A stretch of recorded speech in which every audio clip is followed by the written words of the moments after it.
but haven't got feel. Welcome, everybody. This doesn't seem like. Is that on? There it is. Welcome, everybody, to this member commission meeting. As is customary, let's start with the Pledge of Allegiance. Pledge allegiance to the flag of the United States of America and to the republic for which it stands, one nation, under God, indivisible, with liberty for all.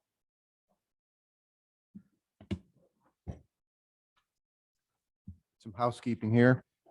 To those watching via Zoom, if you did not send in an advance comment sheet prior to the start of the meeting, but would still like to comment on an agenda item, please do one of the following.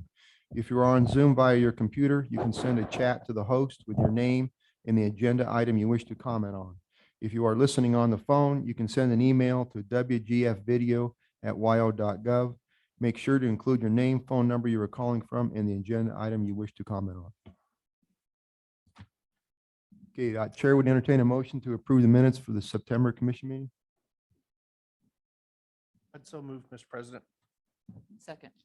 Moved by Commissioner Brokaw, second by Commissioner Byrd to approve the minutes of the September commission meeting. Any comments? All those in favor? Aye. All those opposed?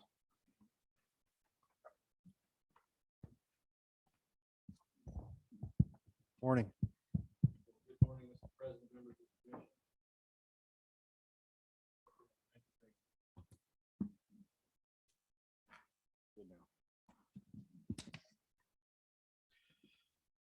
All right, good morning. I've got just a few things to cover with you here this morning. First of all, obviously, we just finished up, not finished yet, but bringing to a close most of the real push big game hunting across the state. And, you know, kind of as I think many of you have heard from your constituents and certainly what we experienced is, you know, kind of continued very good elk hunting in most parts of the state. And definitely, and especially in the eastern part of the state, a more challenging hunting season for deer and antelope hunters. Bird hunting has just really started getting kicked off here in the last couple of weeks. And we've certainly been conducting our planted hunts at the places where we plant birds here starting in about the third week of October. So more to come. This is oftentimes the part of the year where we get a lot of our cow elk harvest. And so we'll continue to hope for good hunting for those folks that still have tags to fill. I did want to give the commission a quick update on the review that you directed us to conduct regarding transplanting sheep into the Sweetwater rocks.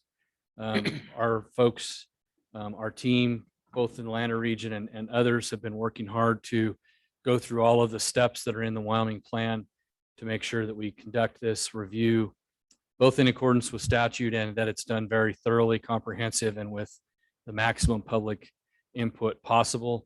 You know, I think the process to this point has been great. We have identified some concerns specific to domestic sheep grazing permits, specifically where those permits are on BLM, and what the future could look like with transplanted bighorn sheep into that part of the world. I don't know that I've talked to anyone who doesn't think that having sheep there is a good idea, bighorn sheep. The concern is just with what may come down the road with regards to any kind of federal restrictions that would come in the name of bighorn sheep. I think you're all aware, I think I copied you with my letter to the BLM. I did tell the BLM that we supported public lands grazing and that we would, in the event that the BLM took any kind of management actions that in any way derailed or detracted from grazing permits that are already existing, that we would remove the sheep. I think that was a good start, but there's still some concerns, and some of them are justified concerns that have come from the sheep industry. So we're continuing to work through that. I think one of our paths forward is to have some discussions with the BLM at the very senior levels of our, all the way to the national level, to try to get some ideas from them on how we can provide some durable assurances for the long term so that we can move forward with this this project. But suffice it to say, it's still in the works. We have the direction to come back to you and report to you on our recommendations, I believe at the January commission meeting, and we'll certainly be prepared to do that. Here last week, our team that's been working on the feed ground stakeholder engagement collaborative process over this last about year and a half now, they kicked off phase 2. I had the opportunity to go up there and talk to the group of stakeholders that have been assembled to work through this next 12 to 18 months. Ultimately, the goal with this group is to provide opportunities for them to engage with diverse perspectives, but also one of the things we've heard is they want to have an opportunity to talk about future feed ground management with like-minded folks. The way that these groups, the team has done a wonderful job led by Scott Edberg in putting together a structure and a method, a venue for both of those things to happen. And so I'm very pleased with where phase 2 started. I think that we're on the right track. We've got the right people on the group. And ultimately, you know, their recommendations will help to inform what the department drafts for a long-term feed ground management plan. I did provide the group, when I talked to them, just a couple of sideboards from my perspective that were really important. And the first one was that whatever solutions they discuss, you know, I really think they've got to open their minds. They got to think long-term. They've got to think novel and new.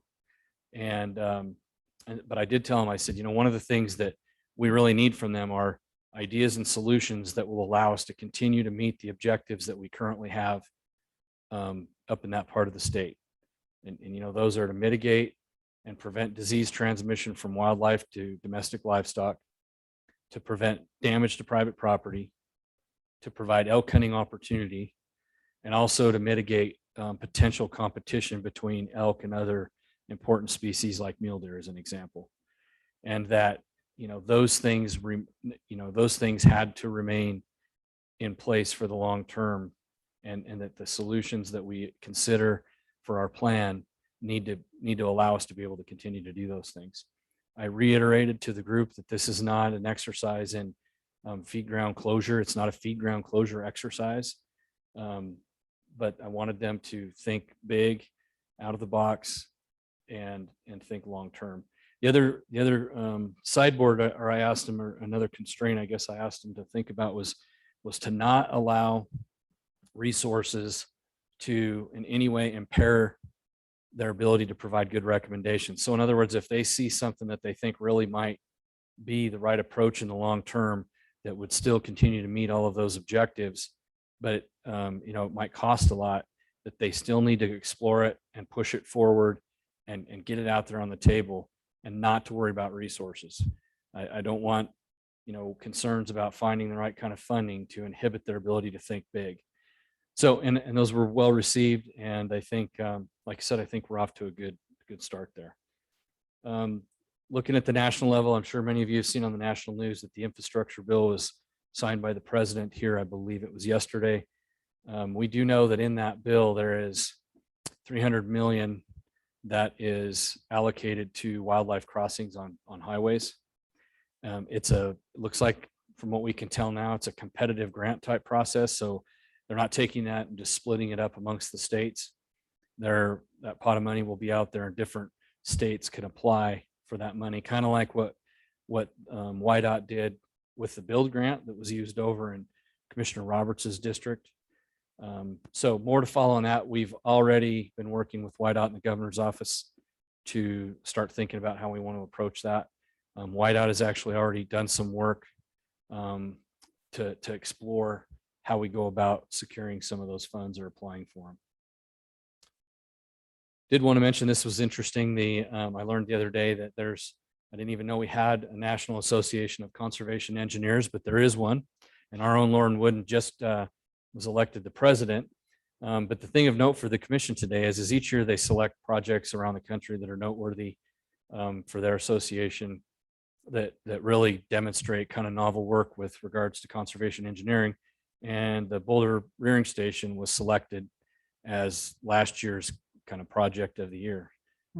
because of the way that it was such a unique project, and it dealt with such a unique challenge, and the way that we chose to solve it was something that certainly caught their eye. So I wanted to bring attention to that, and good job to the fish crew and Lauren Wooden and his shop as well. We do have, Commissioner Doobie and I have a wildlife task force meeting on Thursday. They're going to continue their discussions on preference points versus bonus points. There will be some discussion on landowner incentives and our current damage compensation program, and continuation of some of the other discussions we've had with economic impacts to changes to the allocation of licenses. I think we're going to have a presentation from the Office of Tourism Director Schober, and then also from the Wyoming Outfitters and Guides Association on their last study that they conducted or commissioned, contracted with some other partners. We're going to receive all that information on Thursday. You may have heard there's been some recent news regarding COVID in white-tailed deer. There was some news reporting that indicated that, that they believe that COVID could never really be controlled or contained because it now exists and is prevalent amongst white-tailed deer, and white-tailed deer are found across the entire country. Our folks are looking into some of that data. Our folks are looking at, they actually, this is amazing to me, but they have allocated $660 million to APHIS Wildlife Services to go out and collect COVID samples from white-tailed deer. And, we're actually going to be able to take our CWD samples, since they're retropharyngeal lymph nodes from from basically the throat. And our folks believe that they can just do some testing with deer heads that we've already collected to see how prevalent it might be in Wyoming. But the prevalence where they've looked at it in other states has been very high. White-tailed deer. I'm not a veterinarian, so I'm not going to speculate on the likelihood of transmission between whitetails and humans, but I certainly haven't seen anything to this point reported or in the literature that indicates that's a significant threat. But I'm sure with this recent news reporting that there will be people looking into that and be able to give us some more information on that. I did want to update the commission. We've got a draft of the report on the survey that was conducted by the Wild Harvest Initiative. This was kind of the first big project they took on after the commission became a sponsor here a year ago. They did a pretty comprehensive survey. They provided us the draft. We're looking at the draft and making sure we've got some edits. So we'll be going back and forth with them. But once we have a good final copy of that, we'll be sharing that with you. Interestingly, I just pulled a couple of facts and figures out. It found that it estimated 11.2 million pounds of meat were harvested in Wyoming, and that 93.5% of those folks who harvest wild game share their meat with someone else. So anyway, more to follow on that. They're also producing a video that I haven't been able to look at the draft of yet, that's going to talk about, how wild harvest and domestic livestock food production work hand in hand or have some overlaps that they're doing specifically for us. And so we'll have that for you as well.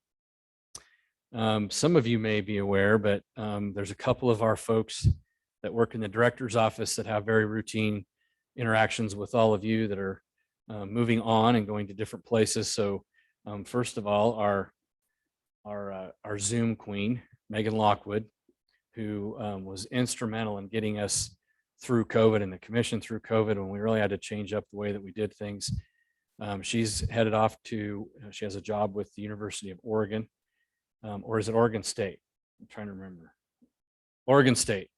I know I could probably get in trouble for attributing her new employment to the wrong school, but her and her significant other are headed out there to I guess go to her next chapter. We're still going to miss her. She's been just a phenomenal employee and a great team member with the director's office and with the whole agency. And she's not here today. She's back in Cheyenne, kind of holding down the fort, but she'll be heading out here this next week. And we'll certainly do all the right things to send her off in the right way. here next week. So, and the other one is I sent you all an email on this. Our communications director, Rebecca Fitzgerald, who recently had her second child, has decided that she's going to push pause on her career and she's going to go and stay at home with her two kiddos for a while. And so we will be saying farewell to Rebecca. She's got a little bit more time, but she won't be at the next commission meeting. She's going to be, her last day will be sometime around the latter part of December. But, you know, Rebecca, again, has been just another extremely valued member of the team. She's been in this position for about 2.5 years, coming on 3 years now. And, you know, she was instrumental in putting together a statewide communications plan. She's been instrumental in Inspire a Kid, which has certainly been something important to me and the commission, and just all the different messaging and communication. She's been really a big part of finding a vendor and getting our new website underway. Dealt with a lot of recent kind of changes in objectives and goals and trying to get the team pointed in one direction. So did want to, Rebecca is here today, and I did want her to come up. Likewise, we'll be doing some other things down in Cheyenne for her, but I wanted her to come up here today and wanted to give her one of my coins and tell her thank you and give her a round of applause. Yes.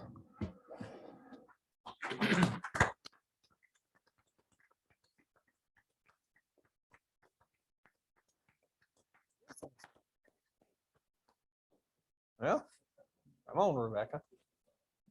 She ran. Communications director is shy.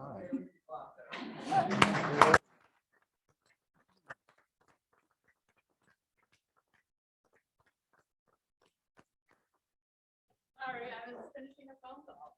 Well, I just said a whole bunch of really nice things Oh, about you. thanks. It's I'll- recorded. I'll go back and watch the recording. All right. Yeah, I want to give you one of my coins. Oh, thank very you. much. Thanks so much. And I'll go back and watch the recording. All right. All right. Mr. President, members of the commission, that's what I have today. Do you guys have any questions? President Doobie, Commissioner Roberts. Director Nesbitt. I'd just like to go on record to compliment the department on the Raymond Mountain project. What a wonderful piece of work that your department did. You know, I'd like to recognize everybody that was involved in that project. It's really going to be very beneficial for the citizens in Wyoming and for the wildlife and the access. And I want to go on record to compliment your department on that. Thank you very much, Commissioner Robertson. Certainly, we will pass along your appreciation to the folks that were on the ground that made that happen. Absolutely fantastic. Any other comments? I would like to personally thank Rebecca and Megan for all their hard work and dedication. It's an unbelievable agency to be a part of, and we appreciate all their efforts. Thank you very much. Any other comments? Thank you. Deputy Director Kennedy.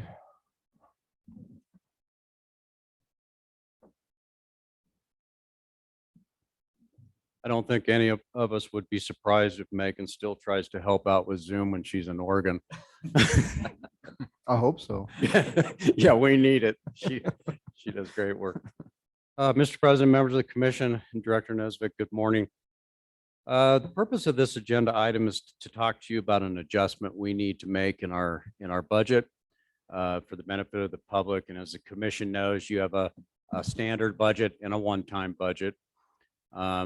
The asks that we have of you this morning are to take some funds out of your operating fund in that discretionary pot that you have. As you know, because our revenues have exceeded our expenditures in the last few years, we've been able to save some money. The commission has for one-time projects. And so we have a one-time budget, but we're short on that. So we're coming back to you this morning to recommend that we make an adjustment and transfer some dollars into the one-time budget. This would not be a part of your standard budget or reoccurring in future years from now. This would be expended on a one-time project basis. So, Mr. President, if it's okay with you, I can run down through all of these. Please do. Okay. The first is a project at Fall Creek, a well issue. where we had a geology report that indicated we could drill in the original location, but the drill rig ran into problems. We seem to be having quite a few problems with drill rigs lately. And this is a feed ground project in order to provide water to our workhorses. This is a pretty important well. And we're without water now, and we're short on that project by $22,000. I'm rounding up. The exact was a little bit less than that, but I'm rounding up and asking, this ask will be for an additional $22,000 to finish that project. The next project is a pivot at the Spence and Moriarty Wildlife Management Area. This was a project that was approved as a one-time project. We simply didn't put the monies in there when we came to you. That was sufficient to cover the entire project.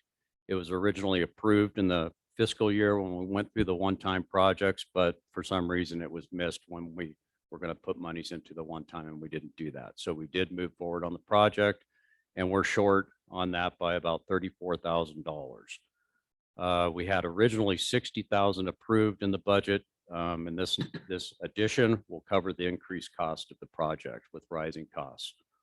And we're seeing that, just as the commission knows, we're seeing rising costs, and this may be an issue we're going to have to somehow take into account with our next budget to be able to make sure we have sufficient capacity to pull off these projects. But right now, and we're not seeing anything to suggest that prices are going to decrease, but labor and material prices, as you know, are sky high.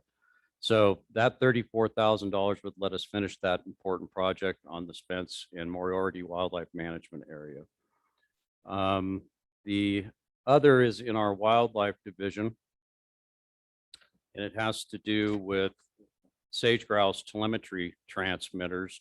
We recently ordered 65 sage grouse transmitters, and we'll need $14,500 additional dollars to cover the transmitters and shipping. These transmitters are needed to monitor sage grouse that may be released from certified sage grouse bird farm. The fourth project, which Director Nesvik just spoke about a minute ago, is Sweetwater Rocks Bighorn sheep transplant. And we're needing, this was an unanticipated project, obviously, that we didn't have in the hopper at the time we came to the commission for approval. And we're asking for $166,000 in order to evaluate the potential sheep transplant and habitat assessment work that will be done through the University of Wyoming. Additional funds are also needed for the radio collars that'll be needed to monitor the animal movements, disease monitoring, and required before a transplant can take place in animal captures. Hopefully we see this project through fruition, hopefully, and we'll need to use that $166,000 for that project. On your commission memo, that was the 4 projects we have for your consideration today. I missed one. And Chief King is going to be talking about this at agenda item 11, I believe, with the roadkill bill, but that legislation required some additional funding that we did not anticipate at $17,300, and that's for our IT branch to get the infrastructure and the application in place so that we can work with YDOT on the roadkill app. And again, I think Director King will, or Chief King will be addressing that at agenda item 11. And that is the summary with the additional project in the roadkill application. It's an ask of $253,800 that we would ask be added to your one-time budget for those projects. Happy to answer any questions you may have or have the divisions come up and answer any specific questions that you have. Any questions of the commission? On the sage grouse monitoring work, to reiterate, this is the legislation that was passed several years ago about trying to rear sage grouse. Correct. And we have that outfit up. Is that out of Powell area? Is that where it's at? Yes. And so we're putting these collars on these birds that they have successfully reared and to see where they go. How's that work? Yes, Mr. President. These transmitters are to help monitor those birds. The bird farm has successfully raised a number of chicks, and so they're looking to release some of those birds back into the, some of the habitats in the area. And so we're going to put some transmitters on them so we can determine the success of that release. And that is our responsibility. We feel it's best to understand where those birds go and what the success of that program would be. Thank you. Any other questions? Is there any questions on, for Rick regarding the roadkill? Because it's kind of the cart before the horse a little bit here on this one. We did, at least on the application side of things, but again, that'll be coming up again at agenda item 11. I guess if you, after his presentation, you don't like it, we can take the money back. Any questions? I would entertain a motion. Mr. President, I'd move to fund the one-time budget request totaling the $253,000 as Mr. Kennedy has presented. Second.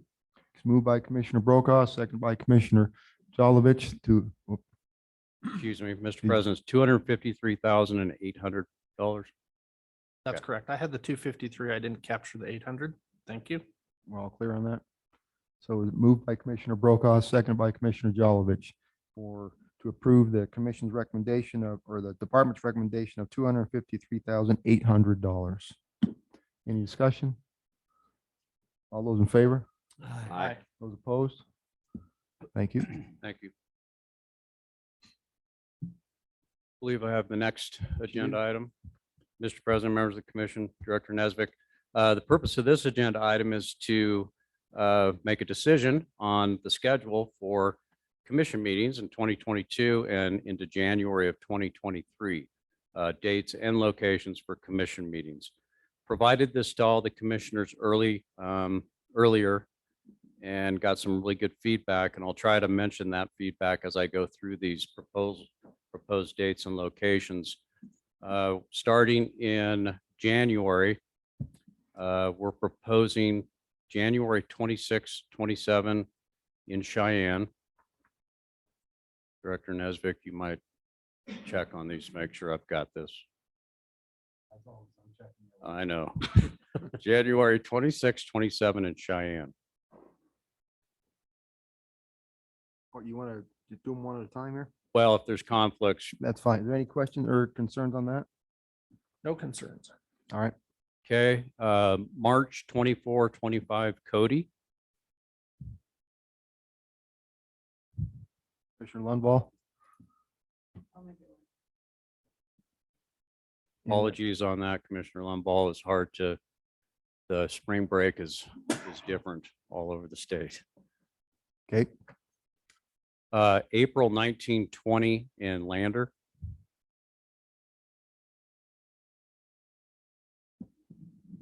any concerns? All right, thanks. June 1, 2, that's a workshop. We'll have that at the conservation camp. That's a retreat. All right, In July, we were originally proposing Kemmerer, but got some really good feedback from one of our commissioners, Commissioner Roberts, in terms of services provided in Kemmerer. And we would recommend that we change that location to Evanston for July 6, 7, and 8. anyone? All right, September 13, 14 in Buffalo.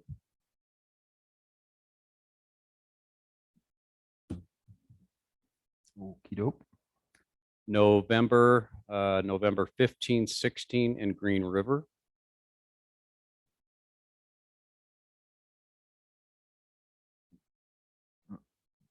Commissioner Jolovich, is that a no-go or? No, that's a no problem. Okay. I didn't read it right.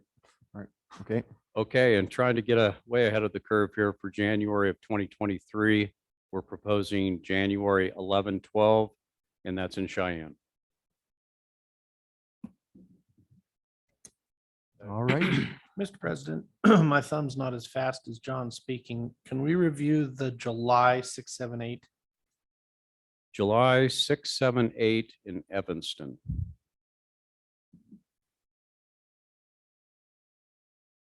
Do you have a recommendation or? Could we kick it down the road a week, 13, 14, 15? That's in Waffle, 13, 14, 15.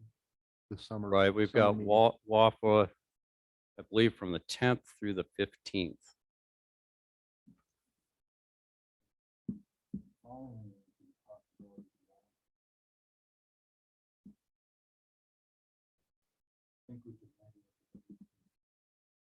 July 18th.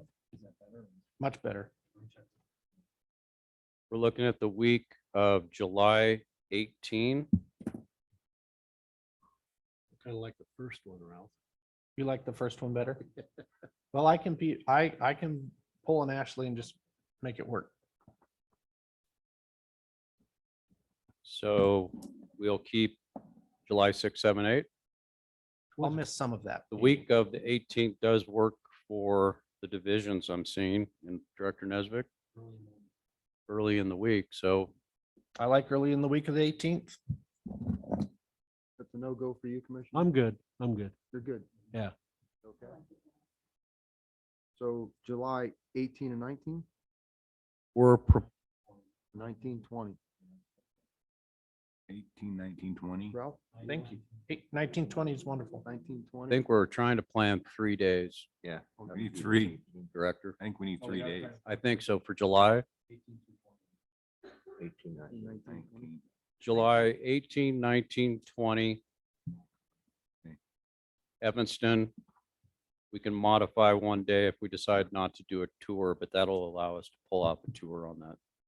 So we're, Thank you. We can Yes, still that do works the great. turn for the mine, right? pardon me? We're gonna do we can still do the mine tour in Kimmer, right? Is that the one or is it a different tour for the July? We can do that. We haven't got that Yes, fine tuned yet, but we make that. that'll work, Sherry? No. Okay, Okay, do we need a motion on that? Or Uh, is it just maybe a consensus? motion for all the commission meeting dates and locations as proposed. And again, that's July 18, 19, 20. And if all the rest are okay, you could approve all those as presented. All righty. Mr. President, I would move that we accept all the dates for the meetings for next year.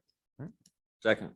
Okay, it's been moved by Commissioner Byrd, second by Commissioner Ladwig to approve the meeting dates as presented with the correction to or change in July. Any discussion? All those in favor? Aye. Aye. All those Thank you. opposed? Okay, thank you. Thank you. We are going to stay with our agenda as far as the Sinks Canyon issue at 10:25. So we were going to jump down to agenda item 7. In case you didn't hear me, what I was said was that we're going to keep the agenda item number 5 at 10:25. So we will skip ahead a little bit. Have at her. Morning, President Doobie, Director Nesvik, members of the commission, Eric Woltanger, Services Chief. Today I ask for your approval on change order number 3. I think you've all received change order number 3. I'll talk through it real quick. There's 2 components to it. The first component is a enhanced approachway for Trail Creek, which is our neighbor to the north. There's design fees in there, a whole bunch more asphalt, cattle guard, and a few other items. And that total is $24,570.80.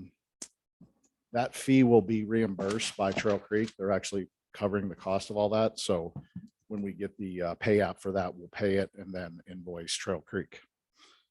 The second component to the change order is a backflow preventer, which is inside the building. We knew we were going to have this. We had to get back with Northwest Water and basically redesign and get a better backflow preventer, which in the future will enable us to add a pump if we need a pump at sometime in the near future.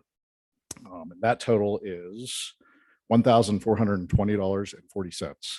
So the total for this change order number 3 is $25,991.20.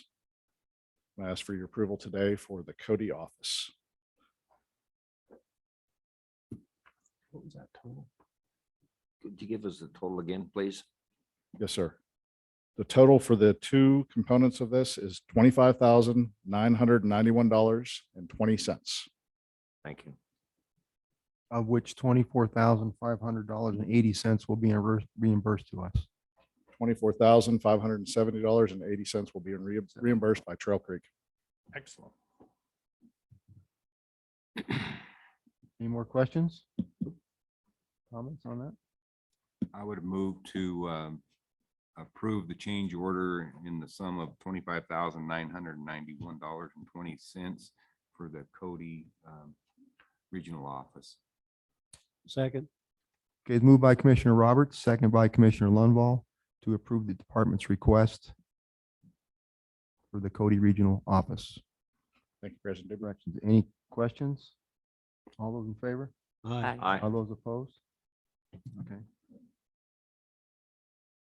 Now we're at 10:06 and I think Sean, yours is going to take longer than 10, 15 minutes. isn't it?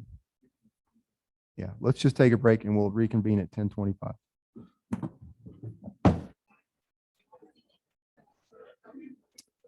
Okay, first of all, I'd like to recognize Senator Case and Representative Larson. Thank you very much for being here.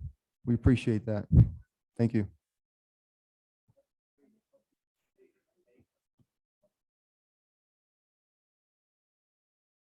Chief King. I would like to say before we get started that all of the commissioners have been to Sinks Canyon and have looked it over and enjoyed the area. A number of us were there yesterday with the Game and Fish Department and the state parks people. So I just wanted you all to know that we have been there and we have looked at the property as well. So it's a beautiful piece of land. Good morning, President Doobie, Director Nesbitt, and members of the commission. I'm Rick King, Chief of the Wildlife Division. This morning, we're going to have the opportunity to hear from Wyoming State Parks personnel regarding the management of Sinks Canyon State Park and their master plan and the public involvement process that went into the creation and development of that master plan. Just as a way of a little bit of background, which I think many of you have heard, but Sinks Canyon's a unique piece of property. There's about 500 acres that the commission actually has ownership over. And since 1971, that property has been managed in cooperation with Wyoming State Parks. We have a memorandum of understanding for the management of that property. So with that, I'd like to introduce the state parks personnel that are here. They'll present to you the background information and then certainly I believe we have quite a bit of public comment today. There won't be any ask of you for a decision today. This will be informational, focused on the state parks master plan. So with that, I'd like to introduce there are 3 state park personnel here today, Kyle Bernice, Chris Floyd, and Carly Ann Carruthers. And I believe Kyle will start today.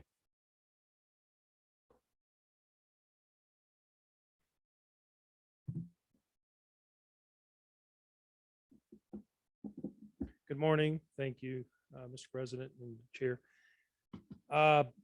My name is Chris Floyd. I'm the manager of the Office of Outdoor Recreation with State Parks and Cultural Resources. Previously, I was the district manager for state parks in Southwest Wyoming, including Sinks Canyon State Park. So I'm one member of the staff who went through the entire process from beginning to end, even though I was not the planner per se. I was still the district manager at the time. And so I have a good institutional knowledge of everything that we went through. And I'll let Kyle introduce himself. Morning, Commissioners. Thank you. Kyle Bernice. I'm the current district manager for state parks in the southwest part of the state, which includes Sinks Canyon State Park. Well, we appreciate the opportunity to speak to you today. Obviously, there's a lot of information floating out there, and we appreciate the opportunity anytime to be able to either correct the record or answer any questions that you all may have. So we really appreciate the opportunity. The last master plan we had for Sinks Canyon State Park was in 1975. We don't normally like to wait that long to do master plans. We like to be on a 20-year cycle typically. With a lot of the increased use we've seen in Sinks Canyon over the last several years, we knew that Sinks was a park in need of some conversations around what the future of it was going to look like. So we decided to make it a priority. And from 2018 through 2020, we went through a master planning process the same way we do for any master plan we do for our state parks. It's a state process that we go through. It's our own in-house process. It involves a lot of public engagement, a lot of conversations with stakeholders, some deep dives into certain topics, things like that, just to try to sort out all the issues on any of the lands that we manage. In the case of Sinks Canyon, we had two major goals for that process. One was to keep the canyon wild, to balance the use of the canyon with its resources, and to try to limit the development or any changes to the existing disturbed footprint. And if you notice in the plan today, where the developments are, they're essentially either within those footprints or close to it, and in some cases, we've actually reduced the developed footprint in the plan. The other goal of the master planning process was to leverage economic development in the Lander area. And so that means that understanding that the park contributes to the quality of life in Lander and Fremont County. It also is a major component of the tourism and outdoor recreation economy there. So we wanted to make sure that the park maintained that status as well, and dovetailed nicely with the local community's quality of life and economic situation. There were a couple of themes that kept coming up over and over again in the process of these discussions. They were access and general improvements that are needed. So if you go through the park today, there are some things that need to be done there in terms of just maintenance and signage, things like that. Just things that need to be done. And so we identified those kinds of things that we need to work on. And access is a priority. I mean, a lot of people really enjoy Sinks Canyon because it's so close to Lander. It's 10 minutes from town on a state highway. And, it's a great place to take folks, get them into a natural environment where there's obviously a lot of scenery and wildlife and trails and recreation opportunities close to town in a developed way. There are lots of canyons like the Proposia all around the Lander area, but they don't have state highways going through them. They're not front country recreation areas per se. They're harder to access, but Sinks Canyon provides great access. And so we heard that over and over again. That's one of the reasons why it's so popular. We wanted to maintain that. So I'm just going to give you a quick overview of the timeline of kind of how we went through this process. Back in 2018, we did what we call a situational assessment, where we call stakeholders and folks who have got some kind of involvement or interest in the park. We ask them a lot of questions, try to go a deep dive to learn more about concerns they have or opportunities they see. And we formulate those into kind of a white paper to learn more about the situation. We eventually put together a steering committee of local stakeholders who have some involvement in the park. We invited our local legislators. We also invited both tribal historic preservation officers to be on the steering committee as well. And then in the end of 2018, we selected a contractor, went through an RFP process and awarded Ayers Associates. They have a footprint in Wyoming. We awarded them with that contract to help us go through the master planning process. In 2019, we had a public meeting on April 16th with 75 people present. We also had a steering committee meeting the next day. We had an online survey in April and May of 2019 with 128 responses. We had steering committee and focus group meetings in June for 3 days. We also had a steering committee meeting on September 23rd, and then a public meeting again on November 11th in 2019 with 60 people present. In 2020, as you know, that's kind of getting into the pandemic year, and there was a little bit of a slowdown early on there with the completion of the plan. But we did have a steering committee meeting in June, and then a final public meeting, which was online on July 28th. We had the final plan completed with revisions from the initial draft after that last round of public comments on October of 2020.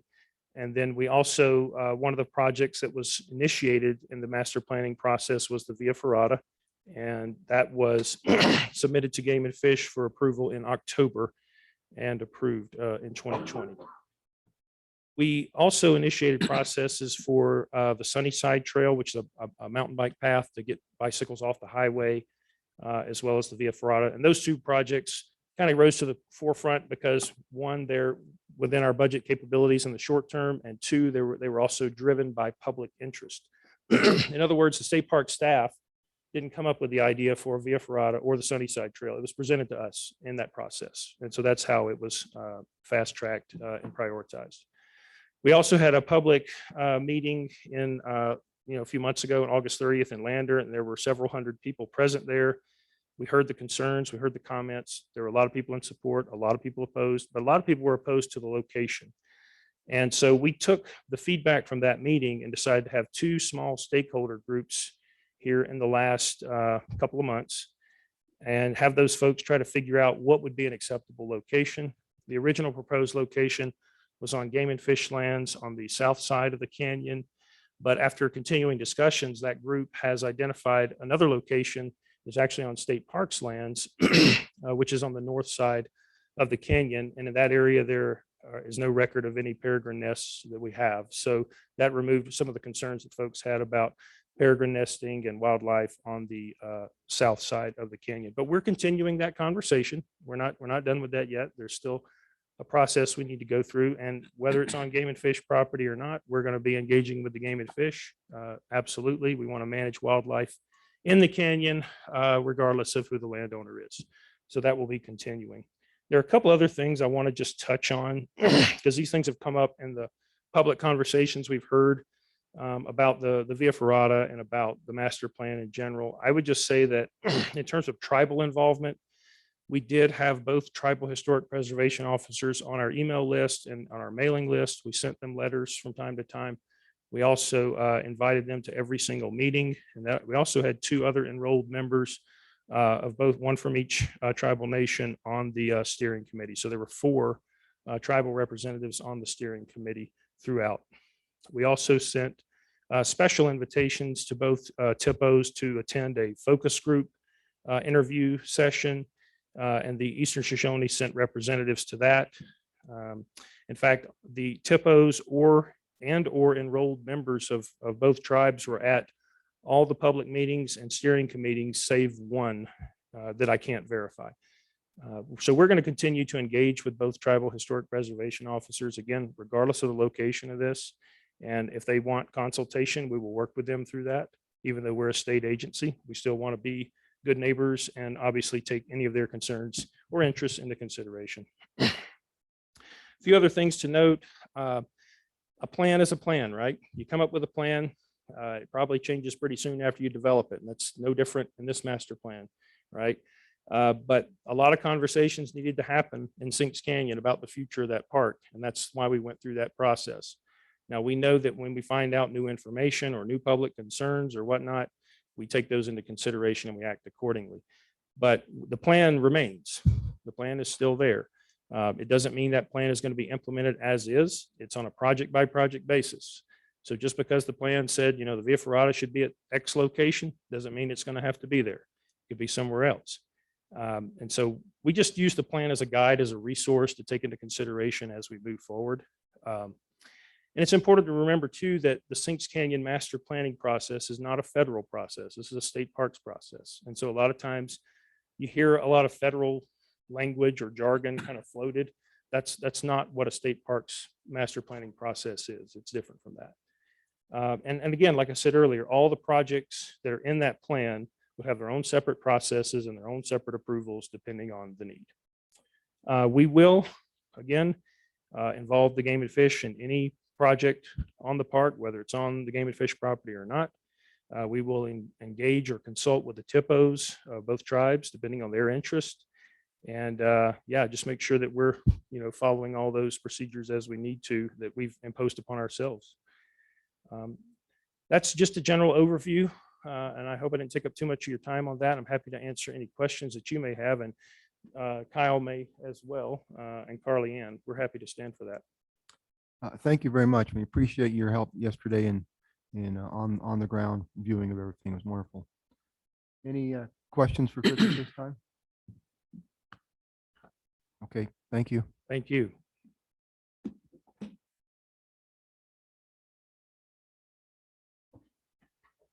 you have anything else? President Doobie, Director Nesbitt, members of the commission. I don't have anything else. I think we go to public comment now, unless you have any questions for me. Anybody have any questions for Rick? Okay, thank you. We have more than a couple blue sheets. Please, I want you to all know that we've received all the emails and all the comments, and we have looked at those so you're fully aware that we are cognizant of the issues on both sides and in the whole thing. It's wonderful to see this kind of involvement in excitement about a project. It's much better to have a full house than an empty house. So we do appreciate everybody being here. It's one thing we always enjoy having is public participation. So we appreciate that. But that being said, we have a limited amount of time. So please keep your comments concise and to the point, and so that everybody that wants to speak has a chance to. So no particular order. I'm going to start from the top of the stack that was handed to me. Please bear in mind that some people are Zoom and I don't necessarily know who that is. So I'm going to be looking over here to my right to determine who is in the audience and who is on Zoom. So I appreciate it. Mr. Oakleaf.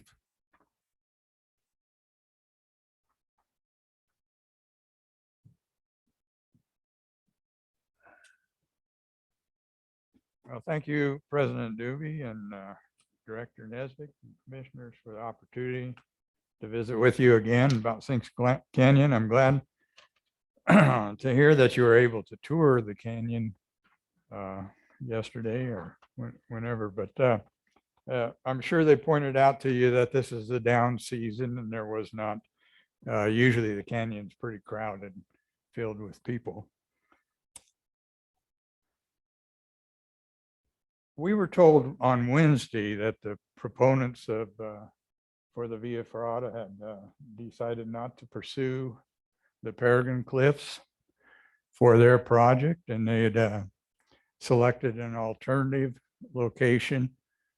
We have, by we, I'm referring to Sinks Canyon Wild. I'm sure you guys saw a few signs on your way up to Sinks Canyon about that group, but we have provided criteria for an alternate site that we'd like the state parks and game and fish to pay specific attention to. Also, we're interested in a detailed written plan of what a Via Ferrata is and what they intended to use it for. And this information was provided back in 2020, late 2020. And basically people have ignored this information. And we hope that state parks and proponents of the Via Ferrata will pay specific attention. We spent a lot of time researching other countries where this information came from, and we think it's valuable. Also, of extreme importance is adequate public outreach for the location, public and tribal outreach. And certainly in the end, if it's going to be a true evaluation of alternatives, there needs to be an evaluation of the no action alternative that is discussed. There's a lot of issues that I could talk about. I know you folks we're short on time and a lot of people want to talk, but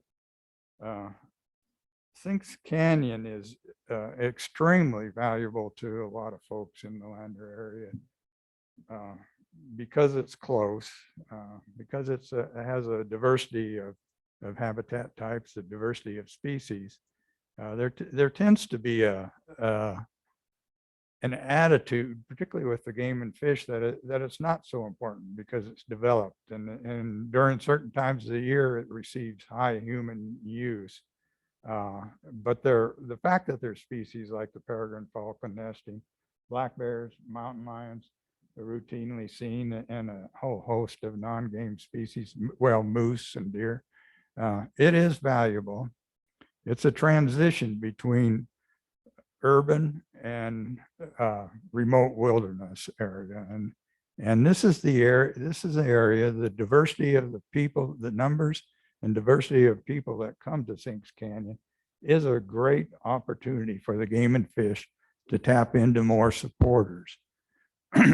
Supporters that perhaps they don't usually have access to, like on Ocean Lake, the linear supporters of fishing and hunting.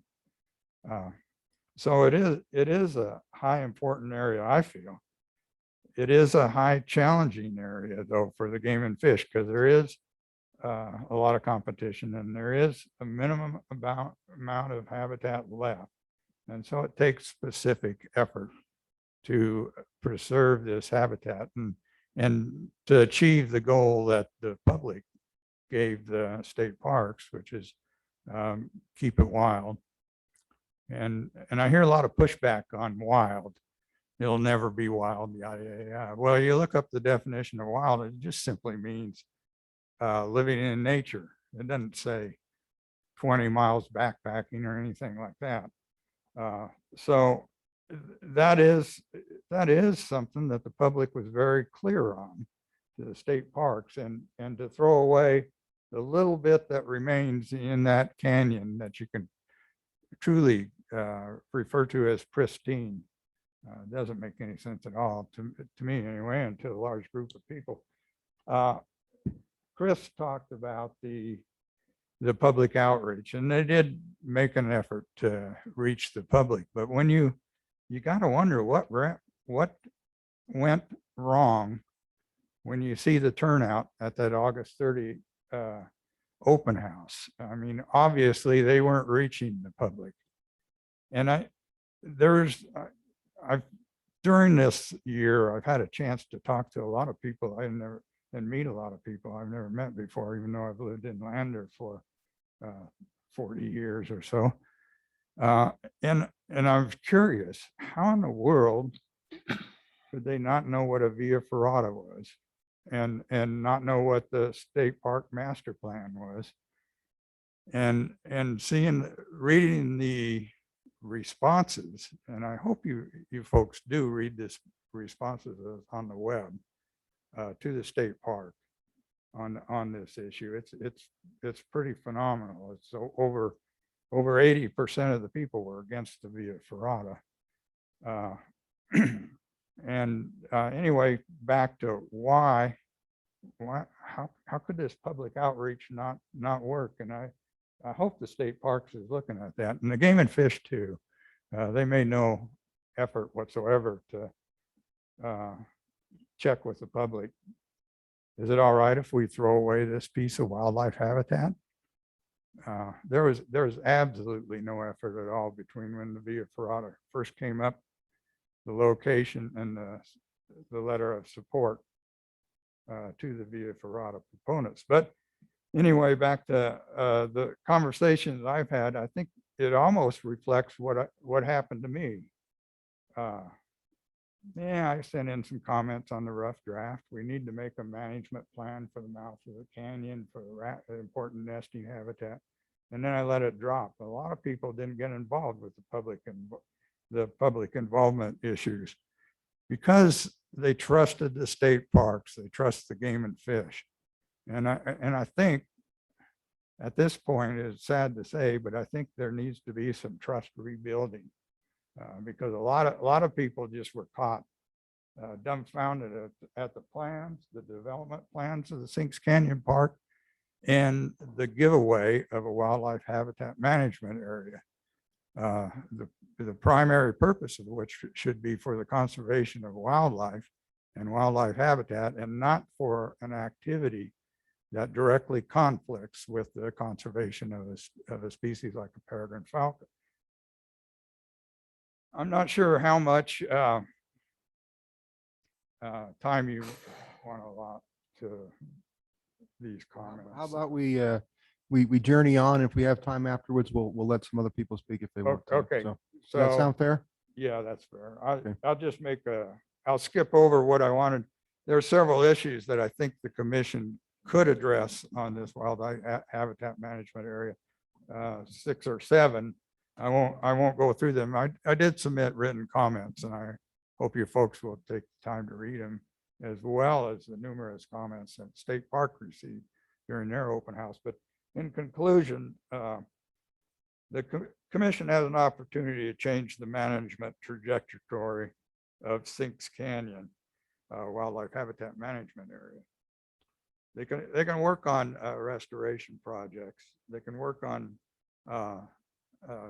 keeping areas secure.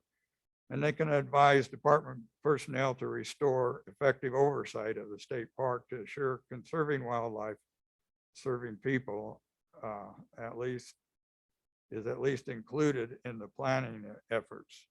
And of course, you recognize conserving wildlife, serving people as being the mission statement of the Game and Fish.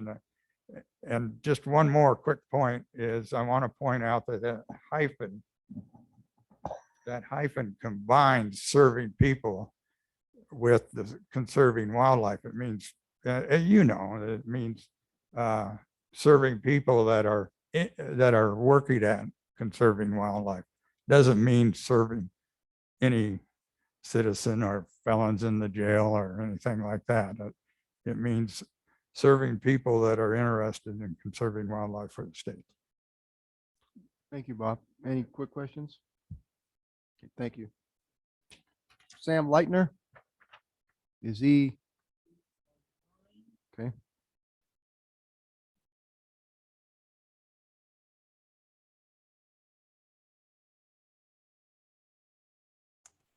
Hi, folks. I didn't expect to, can you hear me, by the way? Yes, we can. Okay, I was just watching. I didn't expect to speak because we're not proposing to put the Via Ferrata on the lands that Bob was just speaking about. So knowing that your time was short, I didn't plan to speak. I will say we felt like the process has been open. That's how we had fundraising. We went around and talked to people. We did all these things. And until this spring, really, we didn't even have any knowledge there was opposition to it. We do understand the opposition as per the Peregrines. In our initial meeting with the Keep Sinks Wild people, we proposed moving it to the right of where the nests were.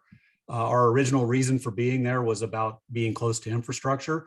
That group said they were opposed to that as well. So now we've moved to saying, okay, let's have it on what is essentially the most climbed on buttress in the state of Wyoming and is not in those wildlife habitat areas, and already has trails and has that sort of infrastructure involved with it. So I'm not going to take up any more of your time. We feel like the Via Ferrata, I know you folks have already, you've been informed as to what it is and all of that. And frankly, it's sort of been made into something it's not. The Via Ferrata is basically a trail that goes on a cliff rather than on horizontal, level ground. And you guys are aware of that. You folks are aware of that. And I won't take up any more of your time. Just to say our proposal is to now have it not be on wildlife habitat purchased lands and to be elsewhere. Thank you. Thank you, Sam. But President Doobie, I have one Commissioner question for him. Roberts. Hold on, Sam. Yeah. Sam? Yeah. You hear me? Yeah. Who's we? And who are you referring to as we? And it's a group of us who got together and I would refer to us as the proponents of the Via Ferrata. We are, there are a number of people, Mike Lilligren, Cade Mastis, Mandy Fable. There's a number of us who have been for this program from back in 2018. And, the opponents have formed their group that they're calling Keep Sinks Wild. And we didn't have a formal name. We were just the proponents for a Via Ferrata in Sinks Canyon. And what's your purpose for your? Purpose was to give a different form of recreation. It's a very common form of recreation in Europe, and it's getting more common in the United States. Our initial points were that, this would give, it would have an economic benefit to the community and that it would give people who were passing through something to stop and do. It's not for advanced level climbers. It's for people who are maybe they've seen climbing and they want to try it out, but they are not they're not skilled in advanced level climbing. And it's just a different form of recreation. It's also something that local kids, local school kids, and just our own people can use as a form of recreation. It's a very popular form of recreation in Europe. It's become more popular in Colorado. There are a number of via ferratas across the country, but it's very popular in Europe. And the idea was just to add another form of recreation using the environment that we have handy. And one of those unique pieces of environment is cliff that is easily accessible from a highway. Would it be fair to say it'd be a concessionaire of some sort? Well, that's up to the park to decide how that works, but our plan was always that all of the funding for this thing has been donated. So, and the time in constructing it would be donated. Our plan had always been for it to be free or as inexpensive as possible. So whatever sort of concessionaire, as the word would be, that was in the mandate that, you know, we when we initially talked to the Game and Fish and the state parks, that this is to be available for all people to be able to use.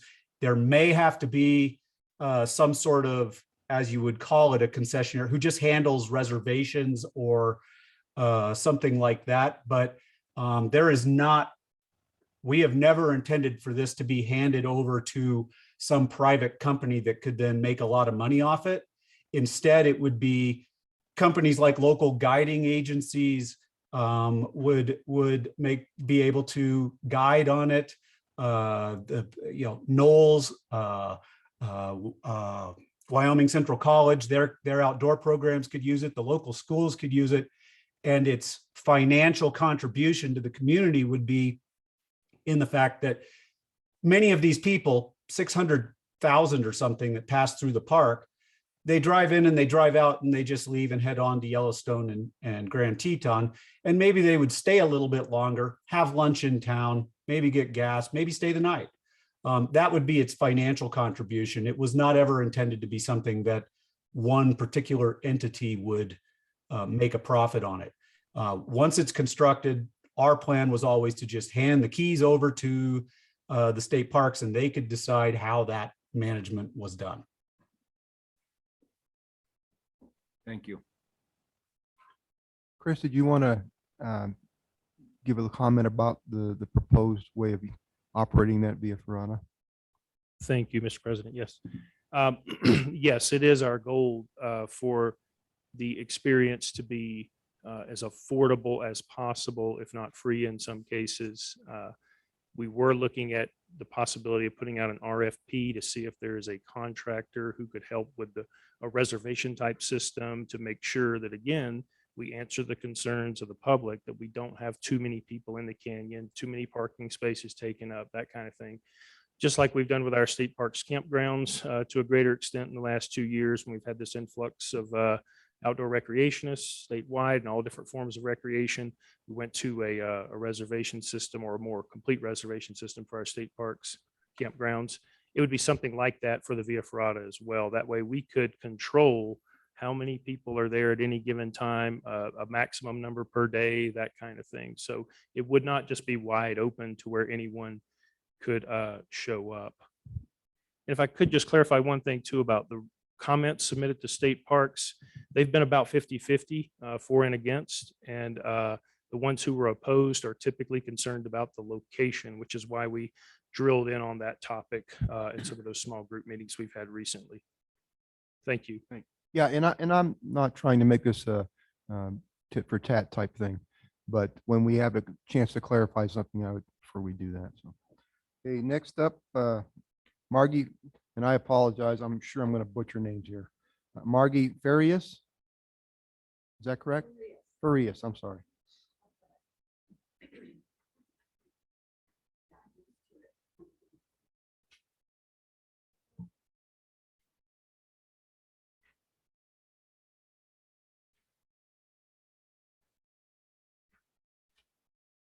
Good morning, Commissioners, President Doobie. Thank you for hearing me.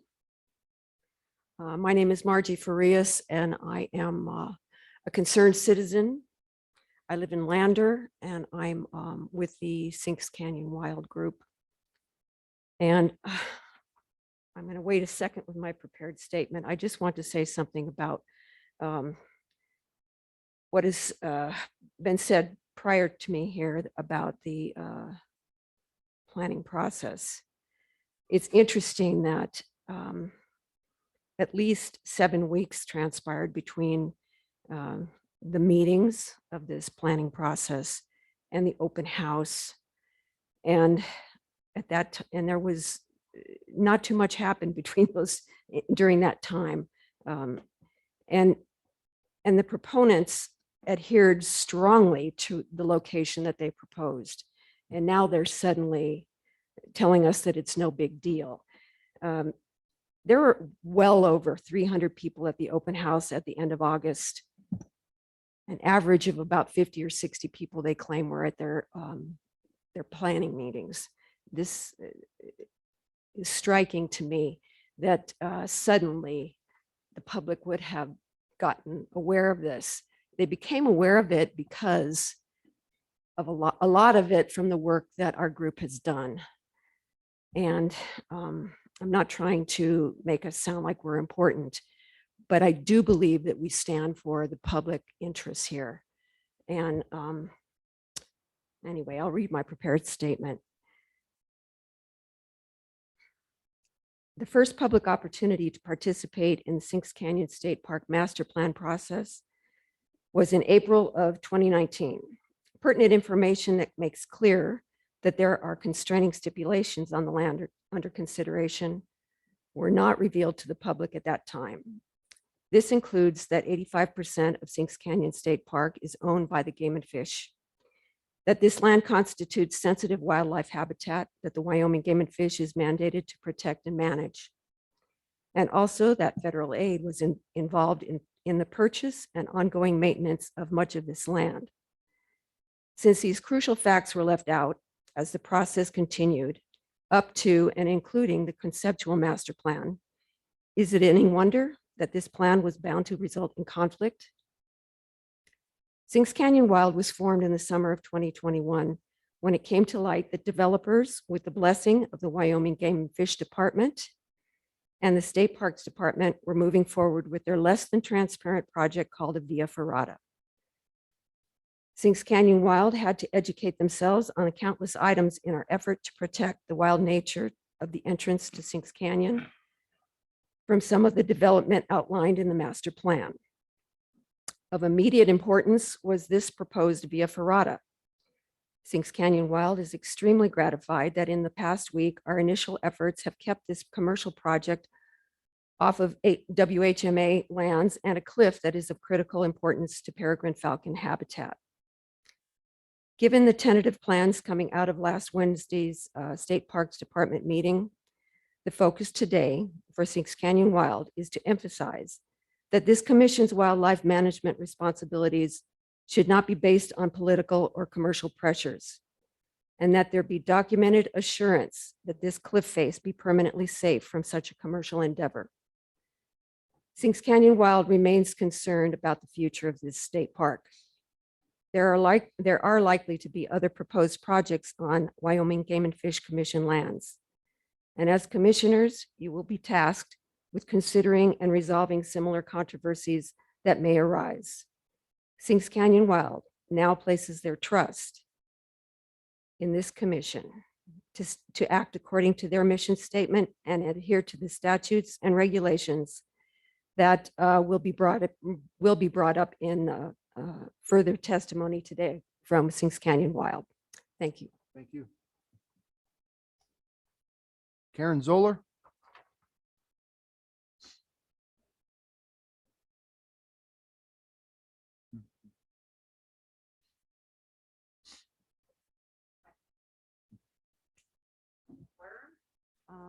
Thanks.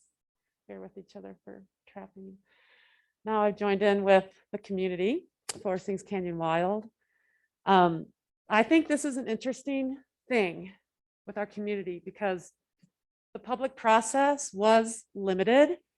And this really shows how we need to step back and reassess, because what Gordon's doing with this Wind River Outdoor Council collaborative is from local leaders. And a lot of it's hasn't had a, have you heard of the Wind River Outdoor Recreation Council? Collaborative. So there's a lot of local leaders who brought this idea to the state parks. And so they like lead our community, but the community didn't know. So our leaders who we know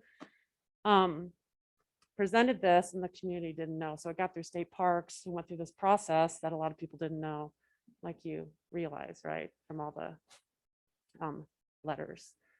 So hopefully we can step back and rethink things and really do a solid, thorough process where you integrate everybody, not just the climbers in Via Ferrata, but the wildlife, the people, the tribes, the whole culture and the whole community to make it the best place for our community. And I think that's been lacking. And that's really what Sinks Canyon Wild was, just a bunch of local people come together with Bob, who really had the interest of the peregrines, looking at the wildlife and bringing it all together for a holistic plan, thinking of everybody, which, you know, I emailed, right? Everybody, wildlife, humans, tribes, culture, community. And it's just making the best decision. And that's where we're not at, because there hasn't been an approach to find the best spot in Fremont County, you know, with engineering, with the rock, with the loads, what's the best place for all the tourism and bringing the people in. And that's what we're trying to get to. And it's really just being together at the very beginning at the table, the tribes at the table, game and fish at the table, the community at the table. So wherever this ends up, hopefully it's going to be the best spot for everybody. And we work together. Thank you, That's all. Karen. Thank you. Thank you. Linda Hudson. Another Zoom. Good morning. Thank you for the opportunity. Can you hear me? Yes, we can. Great. My name is Linda Hudson, and I'm representing just myself as a citizen of Sinks Canyon. I've lived at the mouth of the canyon since 1985. Sinks Canyon State Park is a half a mile from my front door. It is my backyard. And my concerns with the plan is a couple of things. One is that I feel like our canyon is being loved to death. The increase in traffic in the canyon over the last several years has been exponential. I know this because every single car that goes to the canyon drives past my driveway. And the traffic is unbelievably more busy than it's ever been in my experience of living up here. I think that's due to a number of reasons, starting with paving the loop road, followed by people discovering the world-class climbing in the canyon, followed by the development of wonderful mountain bike trails that are used year-round because they groom them in the winter. And of course, the uptick in visitors due to the COVID pandemic. Our canyon is being overrun with people. And that's my biggest concern, is that we're being loved to death, and that any plan going forward needs to recognize that we have a lot of people already coming. We really don't need any artificial attractions to draw people to the canyon. Two words that bother me are attraction and concessionaire. And I think neither is necessary for our canyon. I think the canyon is a wonderful attraction all by itself. The natural features there bring people from around the world, and certainly everybody who comes to visit me gets an excellent tour of the canyon, because I'm up there almost every day. My plea to the commission is that you very carefully look at what happens in the park and in the canyon as a whole, as it impacts the wildlife and the experience that we as people of Wyoming have grown to love and enjoy. And I would just conclude my remarks with a paraphrase of the conservationist John Muir's quote. His quote goes, "Into the forest I go to lose my mind and to find my soul." I would paraphrase that as, for me, into the canyon I go to lose my mind and to find my soul. Please protect our canyon. Please watch for responsible development. help us maintain one of the precious jewels of the state park system. Thank you. Thank you, Linda. Ron Smith.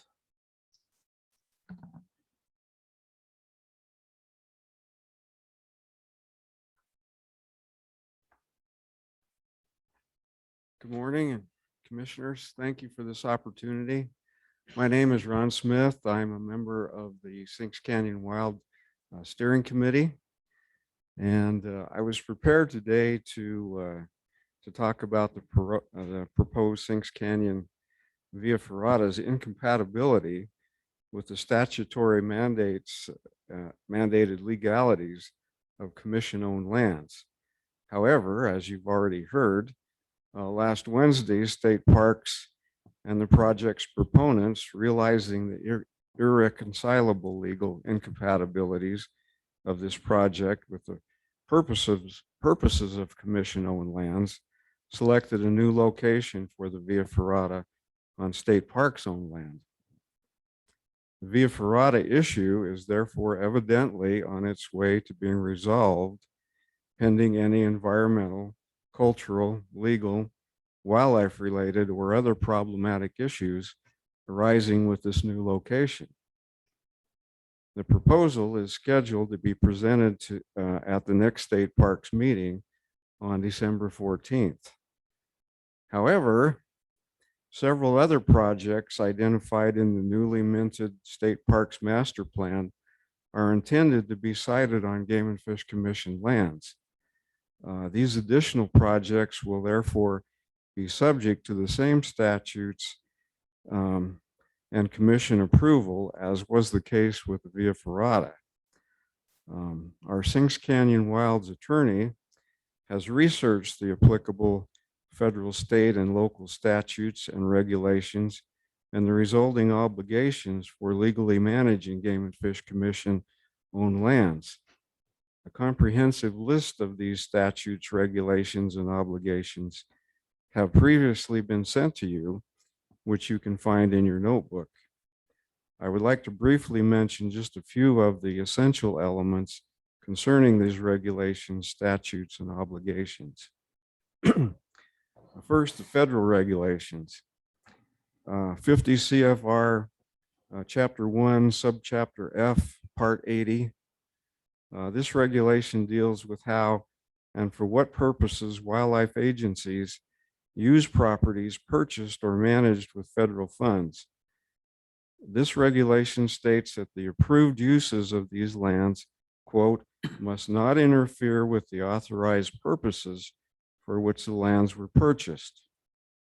Moving on to state regulations. Wyoming Statute Chapter 23, Wyoming Game and Fish Commission Powers and Duties. This statute, as you folks surely know, deals with the purposes for which the commission-owned properties can be acquired and the purposes and approved ways these properties can be used and managed. The statute indicates that required lands and water, quote, shall be managed consistent with the purposes for which the land and water was acquired. And finally, the 2017 cooperative agreement between Wyoming Game and Fish Commission and Wyoming Department of State Parks. This document lists, so State Parks is aware, the primary and secondary uses of Game and Fish Commission properties within the state park, which are: 1, to provide crucial winter range for big game residing in the area; 2, to provide habitat for other wildlife residing in the area; and 3, to provide for compatible wildlife-related recreational activities by the public. Sinks Canyon Wild appreciates your dedication and your service to Wyoming's wonderful wildlife resources. So thank you very much. Thank you, Ron. Thank you. Any questions? Lee Lofgren.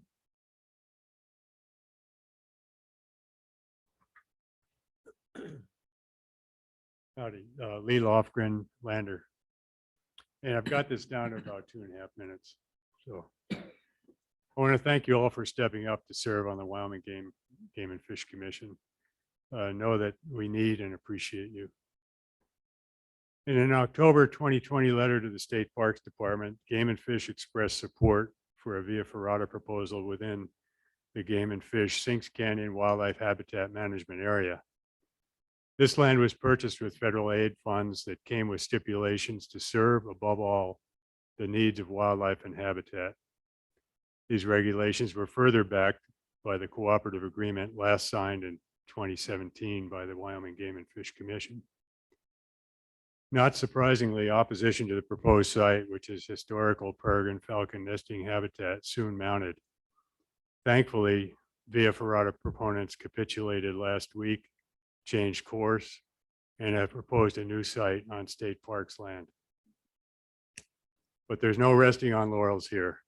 Challenges to the sanctity of our public lands are increasing due to pressures of politics, increasing human population, and decreasing revenues from the energy sector. This in turn increases pressure on the state agencies such as Game and Fish and Parks departments to make more money, with the possibility of opening the door to commercial endeavors which may not serve the original public land missions regarding wildlife. When I became aware of the Sinks Canyon State Park Master Plan meetings, I had dropped my guard. I wasn't going to go to any public meetings during a pandemic. In retrospect, that's a poor excuse. I could have kept track of developments by other means. 4 or 5 months ago, many of us felt dope slapped by the possibility of this proposed Via Ferrata, a proposal flying in the face of the long enforced ownership statutes and agreements for the property of interest. So lesson learned, be vigilant. My plea to you commissioners is to also maintain vigilance so that when your time on the commission has ended, you can proudly look back on it, knowing that your decisions and actions honored documents like the cooperative agreement, as well as the oath you took when first installed onto the commission. You have the power to do great things for the wildlife, habitat, and people of Wyoming. We're all counting on you, and I'm confident that you're equal to the task. Thank you for your time. Thank you. Thank you. Thank you very much. Representative Larson?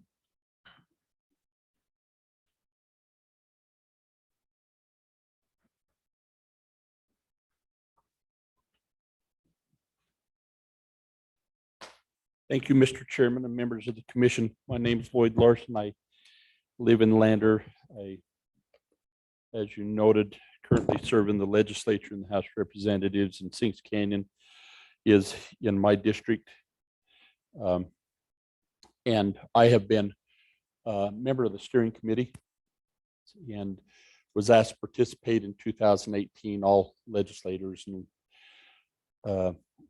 in the area were given the opportunity to participate. I took advantage of that and was part of the master plan. We had school teachers. We had, there's tribal involvement that can easily be identified as being in place. Provided public opportunity for the public to come repeatedly. Every meeting was public, and so I think as I address you today, maybe I can reflect back on a little bit of that and try to address some of the questions that come up. And we heard Mr. Oakleaf talk about the public outreach, and I think he's, I agree that when he asked the question, what happened here, and his response to that is people didn't get involved. And I agree. I don't know why. The opportunity was there. I think we've heard that for a variety of reasons, people are busy in their lives and they didn't. And so at the end of the day, when the plan is released, there's some things that they're concerned about. I don't think that this isn't the first time, at least in Lander, where we have that kind of situation. Landers Airport sits up on the hill above the hospital, and FAA was going to require the improvements to the airport. And so there was a committee established, and FAA was going to fund increasing the size of the runway, but it was going to require moving the rodeo grounds. The government was going to pay for it. They found a new place, went through the public process, had meetings. The most that they had attend any meetings was 3, went through 3 different hearings. And at the end of the day, when they got ready to start moving the rodeo grounds, there was public outcry started in the neighborhood for where the rodeo ground was going, and had to back up. Why they weren't involved to begin with, I don't know.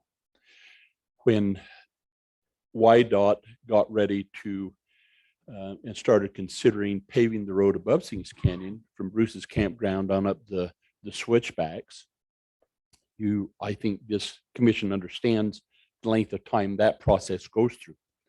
There's public hearings. There was a variety of things. The contract was let.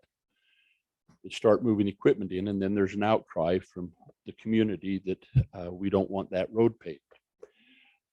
Sometimes you can back up and reevaluate, and sometimes you can't. But I think that the lack of participation in the Sings Canyon Master Plan is not unique for public participation, and I don't think it's unique for probably public engagement for the projects that you've been involved in. I was to a meeting last week on Bighorn sheep. There's about 15 of us there. Wasn't a lot. And so the public hearing after the steering committee and the steering committee really looked at Sings Canyon and said, when we talk about wild, and I agree with Mr. Oakley's definition on wild can depend on the person who's in that place. Sings Canyon may be wild to some and not particularly wild to others, but whatever that experience is provided is worthy of the definition.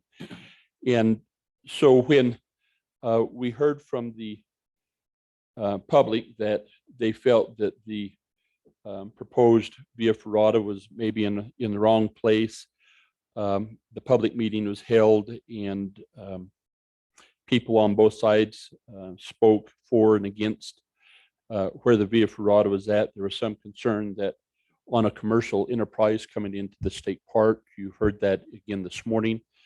There's already commercial enterprises in the park, the National Outdoor Leadership School and the Catholic College. Although they be nonprofits, their students certainly pay a fee for the opportunity to come and learn how to climb, and they have permits to do that in Sings Canyon. But the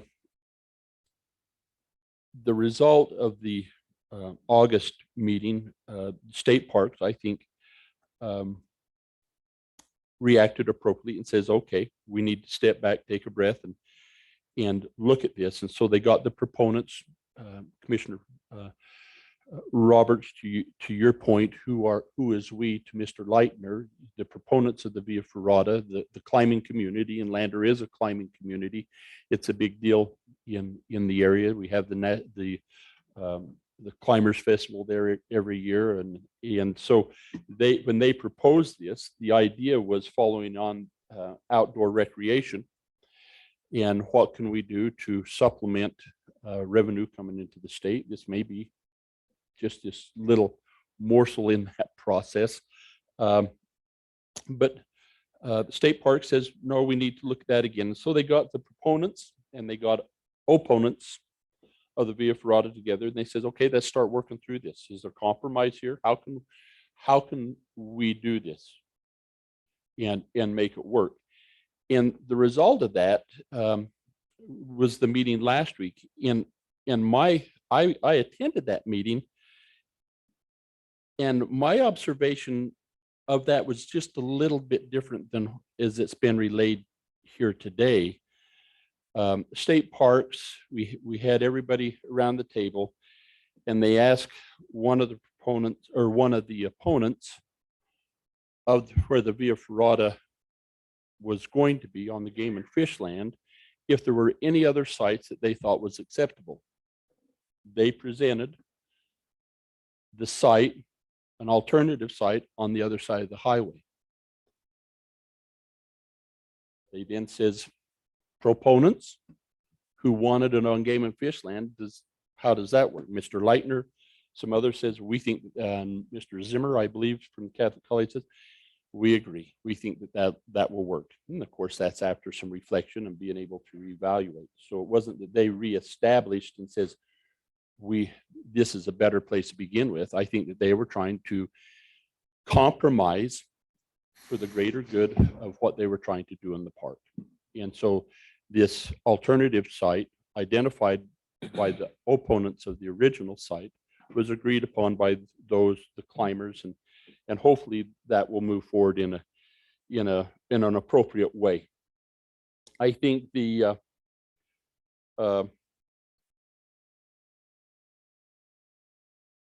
I think it's also perhaps or at least I would like to share with you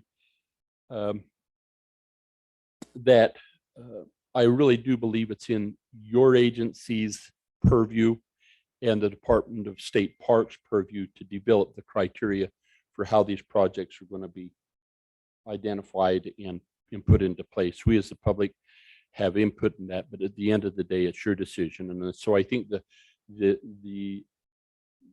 decision-making for the criteria for how each of these projects within the park are going to be outlined really falls on the shoulders of state parks and how they consult with you on your land, and that needs to be respected. We live in a time where we see these signs that say coexist, and you've seen them on the bumper stickers, and you're supposed to various religions and whatnot. And my brother shared this with me, and but the state park and wildlife have existed in Sinks Canyon since 1971. I think the intent is for them to continue to coexist and that's the reason for the master plan. That's the reason to try and move this forward in the way that they have. It's so that wildlife will continue to be there. They coexist with me in my neighborhood.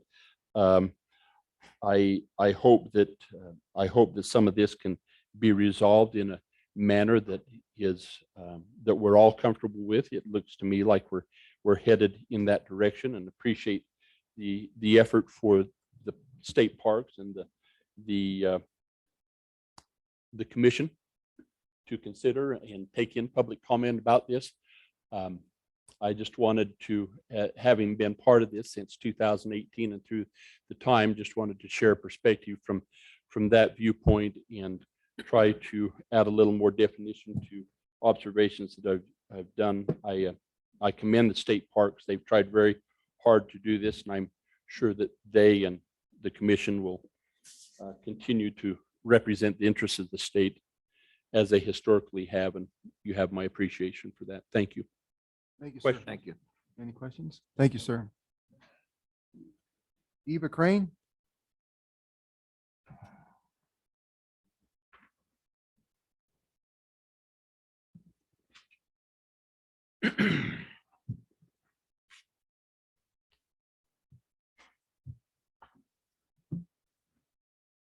Thank you for the opportunity to comment. My name is Eva Crane. I live in Lander. And I'm speaking here on behalf of the board of directors of the Red Desert Audubon Society. Our members are mostly from Fremont County, but also Rock Springs, Green River, and Pinedale.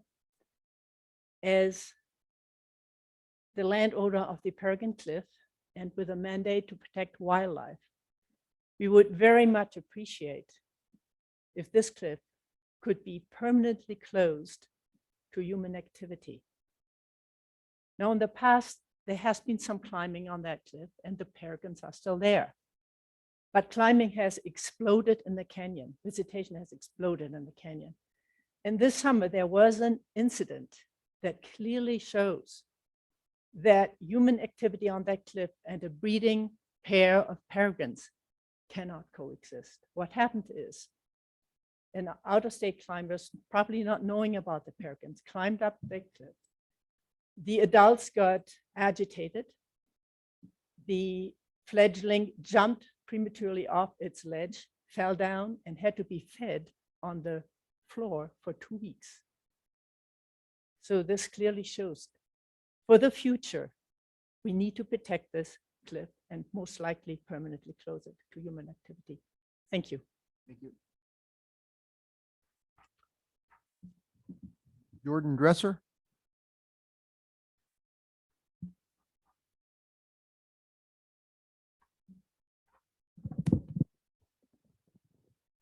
Good morning, everyone. Morning. My name is Jordan Dresser for the record. I am the chairman of the Northern Rappel Business Council. Present with myself today is co-chairman Fast Horse, also Councilman Ridgely, Councilman White Bull, and also Councilwoman Harjo. So to talk a little bit about things, to give some context, I want to bring up something. When the FCC creates cell phone towers across the nation, they consult with various tribes who have ancestral ties to that land, and they consult with them, and they talk about what they're going to do essentially. The tribes have the ability to give their feedback into that. Yes, it is a federal agency, but also the key thing to remember is that before this became the state of Wyoming, there's many tribes who inhabited these different areas and called these places home. Earlier, a comment was made about if tribes want to participate, they're allowed to. But wants or needs are two very different things. A want implies a luxury, while at the end of the day, tribal consultation needs to happen on these various things.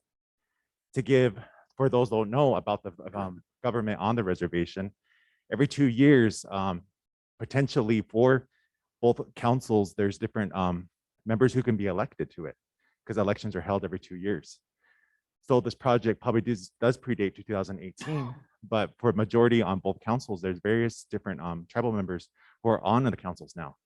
Once a month, we convene with both tribes. I represent the Northern Rappel tribe and not the Eastern Shoshone, but once a month, we do meet together with the intertribal.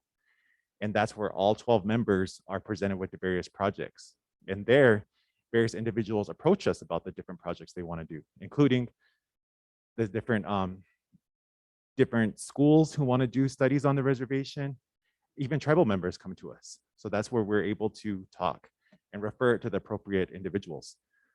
I will say, I'm confident in saying that both tribes TIPOs are underfunded and understaffed. So once again, it's the idea that there's not everybody who could be everywhere at once. So in terms of this project, I think it goes back to the idea of the consultation part. A lot of people say that they invite tribes at the table, which a lot of times is true, but at the same time, a lot of times we're not allowed to order. The order is already made for us and it's put in front of us. So what do? Do you take it or leave it? So for us with this project, I'm confident saying that we leave it, unless consultation truly occurs with the tribal organizations, and that this matter be presented in front of the intertribal council.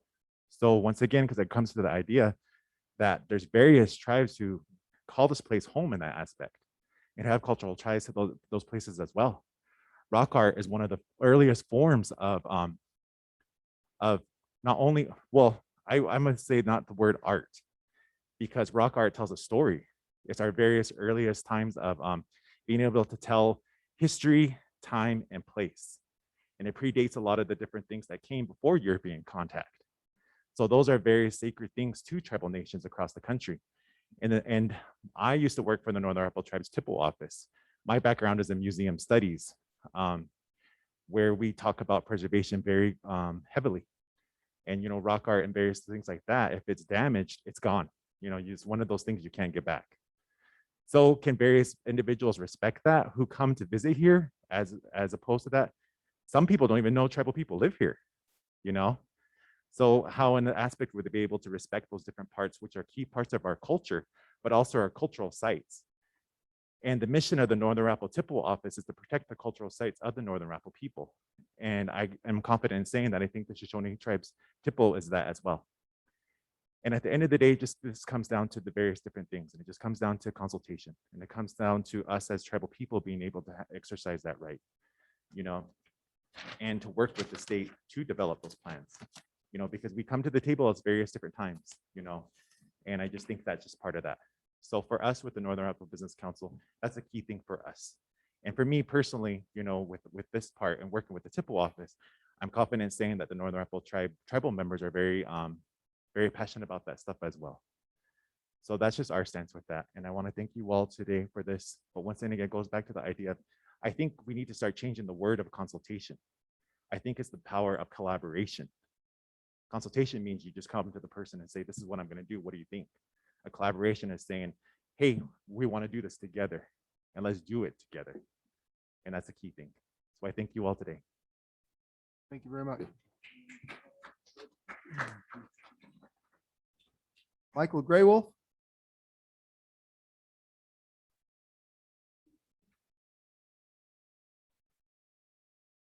I want to thank you for allowing me a little bit of time to state what I feel. My name is Michael Graywolf Garvin. I'm a Shoshone tribal member, not an elder. I was born in 1955 in Lander. I'm a member of the reservation. And I just wanted to come, and everybody talks about how much this has been in the public. I just found out about it about 2 weeks ago on Facebook. So where the public is, I don't know. But anyway, I have just a few comments. The Shoshone people have been in this area for over 20,000 years, and Sinks Canyon was one of our campsites. We used to move from canyon to canyon to canyon, and Sinks Canyon is very sacred to the Shoshone people. And some of the comments that I've seen, the gentleman commented about on the north side, there's nothing there. How about nothing? How about beautiful cliffs and beautiful land? How about just the scenery alone? That's something to me. That's nature. And I think that we need to start taking a look at, to me, it's not just about the falcons. It's about Mother Nature. It's about everything, all the way down to the lichens on that rock. That's an organism that the Creator created. And we need to look at things like that. We don't need, stop at the peregrine falcon. There's wildlife all over up there. It's nature. And there was a comment about recreation. When do we decide what recreation is and how it destroys? I mean, I watch a lot of TV, and when you look at Mount Everest, and that all started out as recreation. And now to climb Mount Everest, it's what, $50,000, $100,000? So it always ends up being about money. It starts out as recreation, but it always ends up being about money. Money takes over everything. I have a thing here that I just wrote down, and Sinks Canyon and the land is sacred to the indigenous people of North America. And I wrote down what has become sacred to human beings is money. It's not about land. It's not about the beauty and about leaving things as it is. And I also want to say that I wrote down we, and I know this gentleman's going to say, who is we? So I'm going to say human beings need to live with nature, not try to regulate and manage nature. Because I'd watch constantly about management of the deer, of the elk, of management of this, management of that. And human beings have always failed. You cannot manage Mother Nature. They manage the deer population, and then there's a winter kill. And it's, oh my God, we have no deer left because we killed them all. So we need to move carefully about when we talk about managing and regulating. And conservation should be the most important deal here, not money, not climbers, not being Europe. European climbers, yes, it's recreation. But where do we stop? Where do we stop when we decide to recreate? The indigenous people, we have a saying that the birds are still singing the same song that they sang 10,000 years ago. The elk are still migrating where they migrated 10,000 years ago. Human beings are the ones that have changed how we live on this earth. And we need to stop and think about what we're doing to our mother, because that's not just a cliff. That's what they say. It's just a cliff. Like this gentleman back here at Dresser said, that's rock art. That's a place that nature created for human beings to go look at and enjoy. Is it too much to just sit there and look at something like a cliff? It's not just a cliff, it's beautiful. So I just want to make those comments, and I want to, somehow I'm opposed to this because, like Mr. Larson said, Representative Larson, first it was the airport. The people of Lander decided not to put an airport in there because they didn't want it to change. They wanted an international airport. Well, the people of Lander said no. Then it was the road. Now it's the road. So where do we stop? And where do we actually consider conservation and what nature is about? There's got to be a point, and there's got to be a line to where we have to draw that line of where have we done enough and what have we destroyed. We need to think about how many animals we've destroyed on this planet. I mean, they're never coming back. They're gone. Who did that? Human beings did that. So I just want to talk for the animals and nature. Thank you. Thank you. Thank you. Diana Mitchell.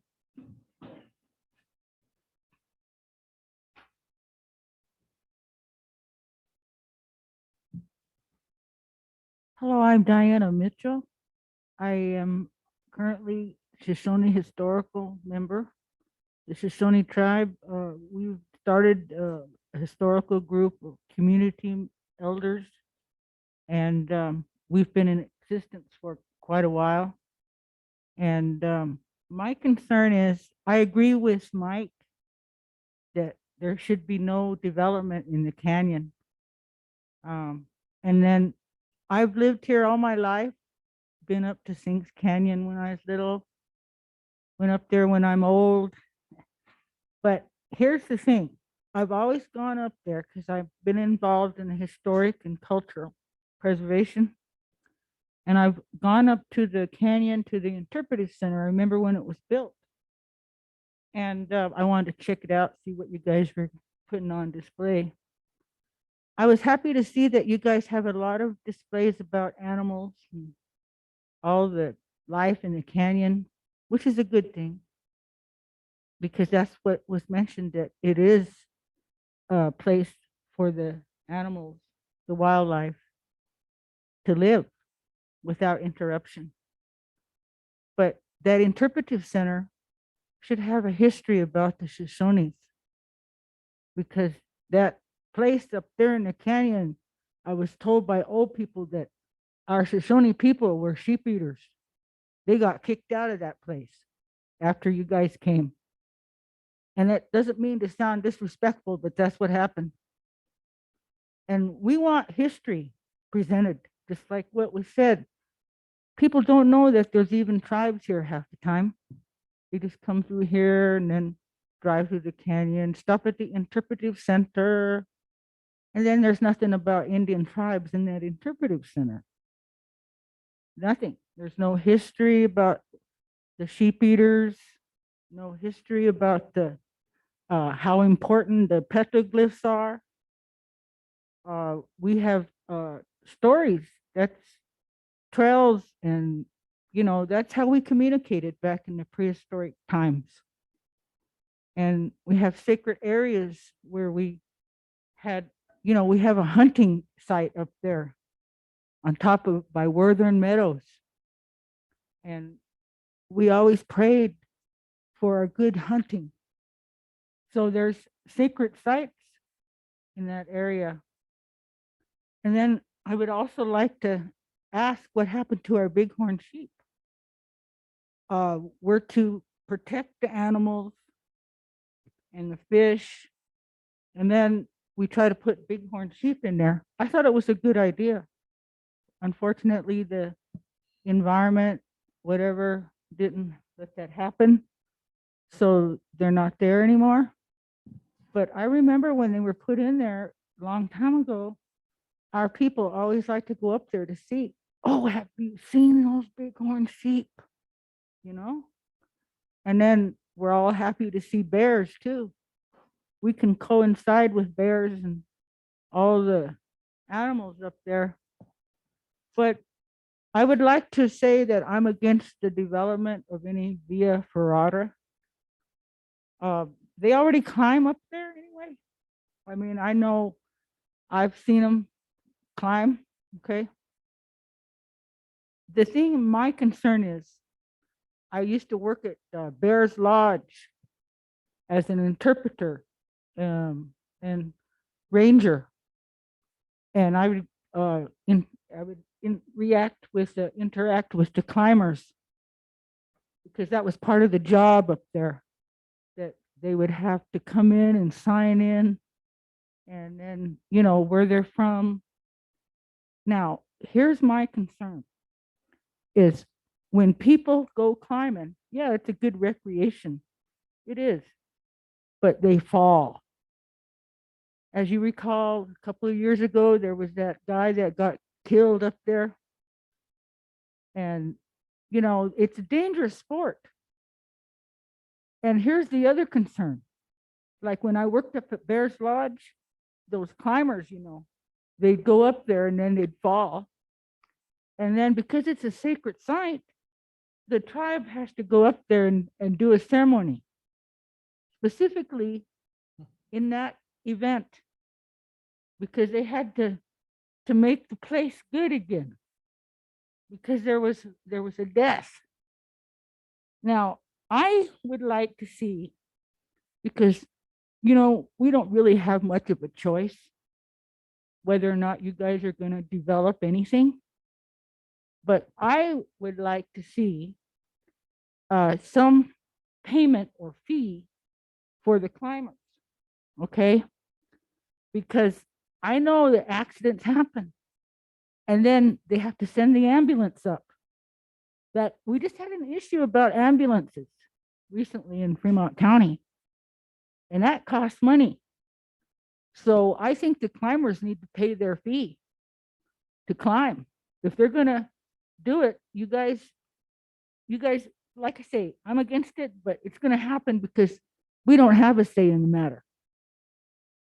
But we need to put in some protection for these climbers.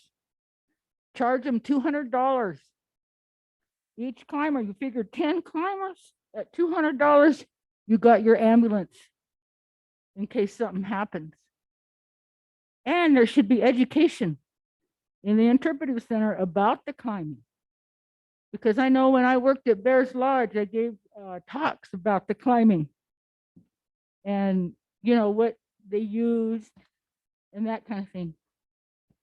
And then this lady mentioned about the death, the fatality of the birds. You know, at Bears Lodge, the park, they cut the climbing. You can't climb when these birdies are having their babies. We got to protect the birds. So I'm against the climbing of any development, okay?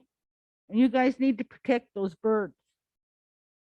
And then I'd also like to see a comment card from the public. You guys need to get the public to, because what I hear is you're not reaching everyone. So get a comment card up at the interpretive center. What do you think of this? How would you like to see your park taken care of? That kind of thing. And then include the Indian people, because this is where we were here. And have respect so that, because we're having a hard time now with racial problems. We need to build our country together, educate one another about each other's culture. And Indian tribes need to have the same. And I hope you guys do the right thing towards the people. Thank you. Thank you. Thank you. Hey, we've got at least 3 people left, so and we're running short of time here. So we have Jenny Reeves Johnson. I'm sorry. How are you? Hi, I'm Jenny Reeves Johnson. I am a small business owner on Main Street in Lander. I have an art gallery and a studio, and I have witnessed in the last 14 years a very confident growth in business and in population and in tourists in Wyoming, especially in the last 2 years. I'm up here opposing the Via Ferrata entirely. And it's because Wyoming is special in this changing world, this overpopulated world. We can be in Wyoming and feel wildness in our backyard, and just go to Southern Colorado and back and you'll know how the world is changing compared to Wyoming. Other areas have gone the route of this organized paved recreation. I stood before you supporting and donating to wildlife crossings. That is a wonderful example of humans learning from their mistakes and working to fix it. Because of the science and all of the attention to migration routes, we now know where we've built our highways, how we might have done it differently. So now we're fixing our mistakes. The Via Ferrata represents to me an attitude, a direction for development that in our overdeveloped world, we will later lift our heads up and see our mistakes. Let's be different than Colorado and not go this hyper development of recreation. Thank you. Thank you. Okay, we have Aaron Bannon and then Senator Case.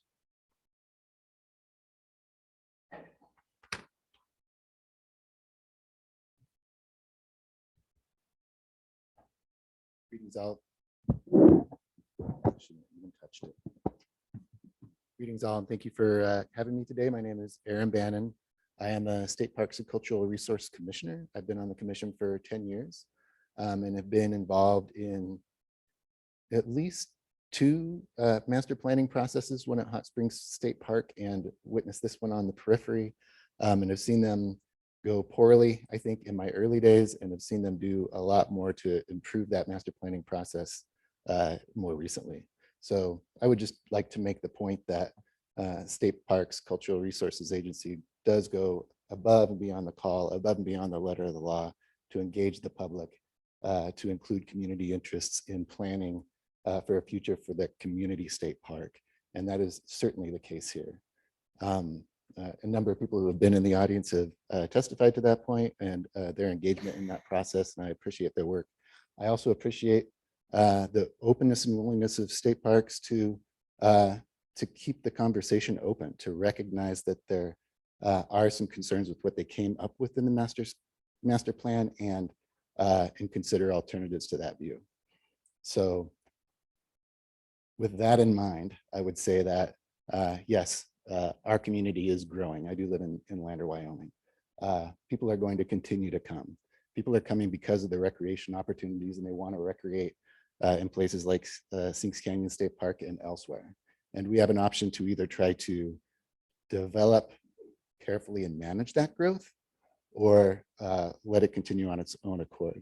And certainly I've seen good examples with other agencies such as the BLM, where an attempt to create dedicated recreation destinations manages the growth in a way that is better for the recreating community, is better for the wildlife in the area, and is better for habitat in general. So I believe that is the effort that has gone through with this plan, and am proud of the folks who have worked on it, and I'm proud of them as we continue today. And the other piece I would add is travel and tourism is an essential part of this state's economy. It's growing. It's the second largest component of our state's economy. It's essential to Lander, as we just heard. It's essential to the growth of the businesses that we have. And the more we can do to keep people in areas and have them, stay at our hotels, pay those local taxes, the more we can do, especially in communities like this where so much of our land is public and we have such a limited tax base, to supplement that and help us improve the facilities, infrastructure, and education in our community and our county. So, and I will take questions if you like. Thank you very much. Yeah, thank you. Senator Case. It's not a bomb, I promise.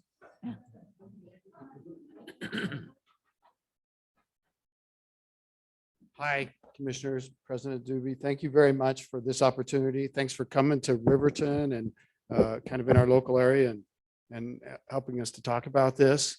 I want to take note of the 100th anniversary of the Game and Fish Commission.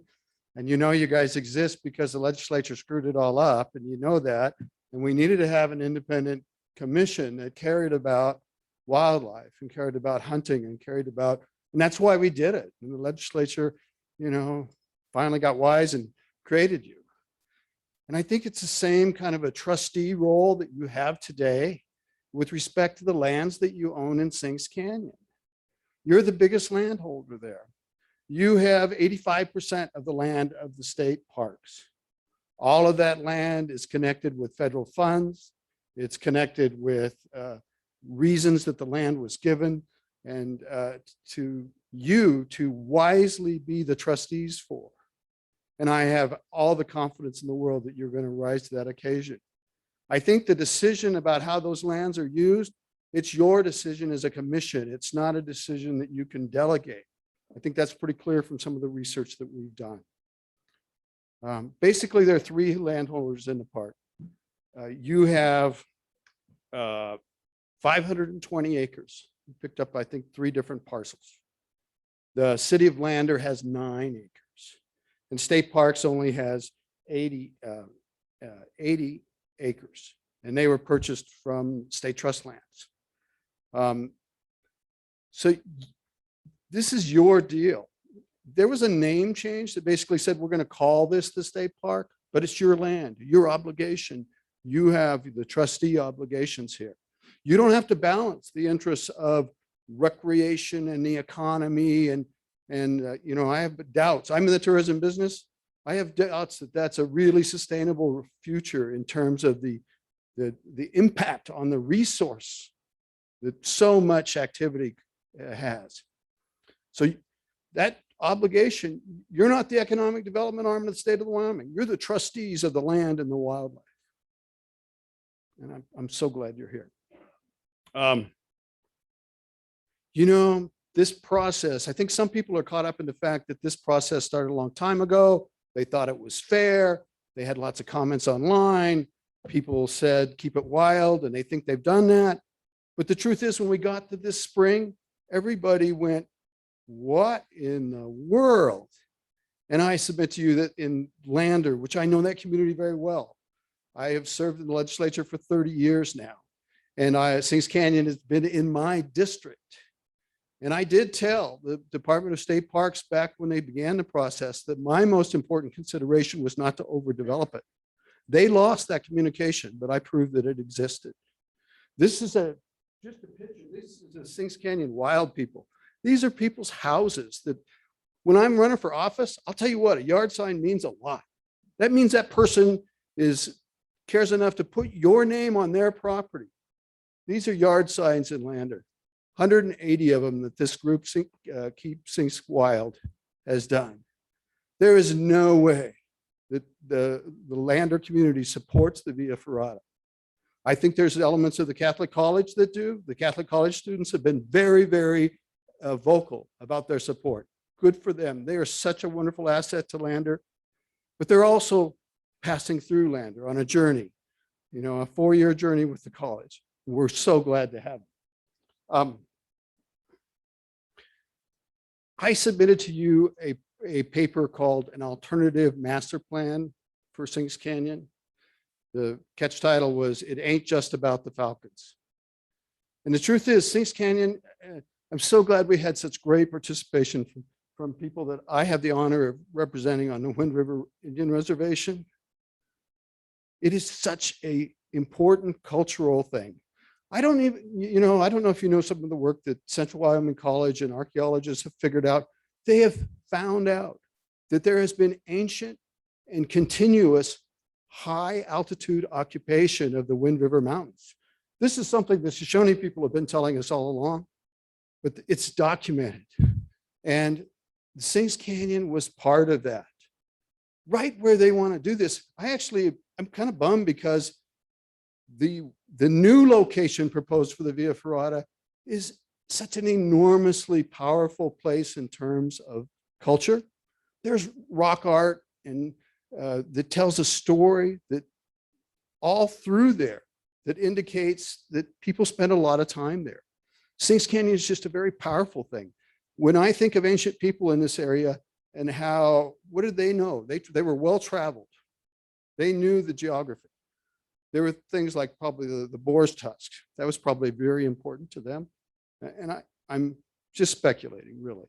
But Washki Needles, all these names, that's not the names they use, but it's true. The hot springs at Thermopolis had to be important. Crowheart Butte, Sinks Canyon had to be on the list. And that place where all the rock art is and where there's a connection, perhaps a spiritual connection to both sides of our world. And the Sinks Canyon Cavern has got to epitomize that. So we have carelessly done things in Sinks Canyon and destroyed some of that history that's out there and cultural interpretation. But there's still more to be found, and we need to do that. The very site, the cliff above the new location is this place where you can see that you could camp there and you could look all the way up the canyon and see game or see danger. But at the same time, you could turn and look clear out towards the Owl Creek Mountains, clear out and see Washki Needles and see buffalo. See, we haven't even begun to explore this. And in terms of consultation, tribal consultation, true tribal consultation hasn't happened. Sometimes it's kind of hard to connect with tribal government, sometimes a little bit, I confess. But just inviting a couple of tribal members or having some people from an office doesn't count. The federal government has a higher standard about consultation. And you can't just send an email, and frankly, an email to the Arapaho tribe that went to someone that wasn't even working there anymore. Over and over and over. You really have to reach out and be active about it. I hope you take a look at that alternative master plan. What I'm trying to say is preserve the canyon, use it as a teaching opportunity. Wildlife worth the watching. And don't jam up the very front of the canyon, which is only a couple hundred yards wide, where wildlife travel. And they're choked in there. This new location will just add to that congestion. And if the parks has even promised to explore a new visitor center right at that location, the very, very worst place. Instead, I'm suggesting we move some of the activity outside the canyon, maybe try to preserve more land in the mouth and approaches of the canyon. There's a state section there, there's college property, stuff we could work with. Provide an educational opportunity, collaborate with the Branson Field Station, which is University of Missouri's geology camp. Collaborate with Central Wyoming College, collaborate with the Tribal College, collaborate with the National Outdoor Leadership School, collaborate with the Catholic College, collaborate with Native people to tell the Native story of the canyon. You want to talk about a visitor and recreation bonanza, that would be important to people, but it's also something that we could modulate. The world is changing. I one time, in the past couple of years, I actually went hiking in Spain. And it was a very popular route. It was a place where it was probably a park. It was bigger than Sinks Canyon, but in essence was you got in buses, you went up to the park, they dumped you off, and everybody walked the same trail. It was so crowded. There was, climbing activity, and it was a mess. It was a literal mess. That trail was so littered at the end of the day. I was so disappointed. And you didn't have 10 feet on the trail between people. It was overdone. I'm not looking to the European model for this kind of developed recreation to be our sustenance in Wyoming's future. Here's the truth about the tourism economy, and I'm in the business. If you want to measure its contribution or use measures like the number of employees that end up living in their cars because they don't get a decent wage, hopefully none of mine, but I'm telling you, it's a struggle. And the impacts on the resources are tough. But you don't have to worry about that because your job is to be a trustee. And on the 100th anniversary, all I need you to do is be good trustees. And I think we should think about you getting a funding stream out of Sinks Canyon. The fees that are collected there, you own 85% of the canyon. You have lots of the impacts. You have lots of the expenses. Those fees needed to be shared with the Wyoming Department of Game and Fish. Thank you very much. I really appreciate this opportunity, and I appreciate all the good people that came out. And I'm telling you, there's a lot more people against this than for it. They'd really, and I've had very good response to my alternative master plan. And I think that's where people's heart is. Thank you, President Doobie. Thank you, Senator Case. Any questions? Thank you. Thank you, sir. Welcome to Fremont County. Thank you. Any comments overall from the commissioners or statements or anything? Okay, I would like to thank everyone for coming. We are fully engaged with the department and the state parks people. So rest assured, it's not going away, and we are involved in this process. So thank you. One just moment of latitude. I'm missing a taco. I screwed No, up on something. I'm just kidding. This book, if we didn't have black-footed ferrets, we would have had the peregrine falcons, and it would be the Game and Fish's biggest success story. It'd be your biggest success story. This is the book about it. It's called Return of the Peregrine. Bob Oakleaf is in this book. He's wrote part of this book. It is such an amazing success story. And he won't fess up, but this is the site in Sinks Canyon is one of the best nesting sites we know of in the state of Wyoming, the most success. I went and bought a copy of the book so I can give Bob's book back to him. And then I want to have him autograph a copy for me. But you should take a look at this book. You had a premier wildlife agency in the world. In the world, you're the best. This book tells about one of your success stories. And man, you're doing good work. Thank you. I'm sorry. Thank you. Thank you very much. Okay, we will adjourn till 1 o'clock.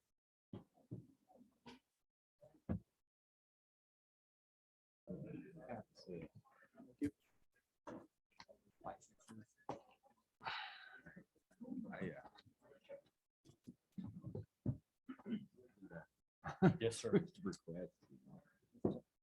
Okay. We ready? Yes, we are. Mr. President, members of the commission, Director Nesbitt. Ready? Okay. Okay. Kind of vacant in here. What's There's that? nobody here. Yeah, what happened?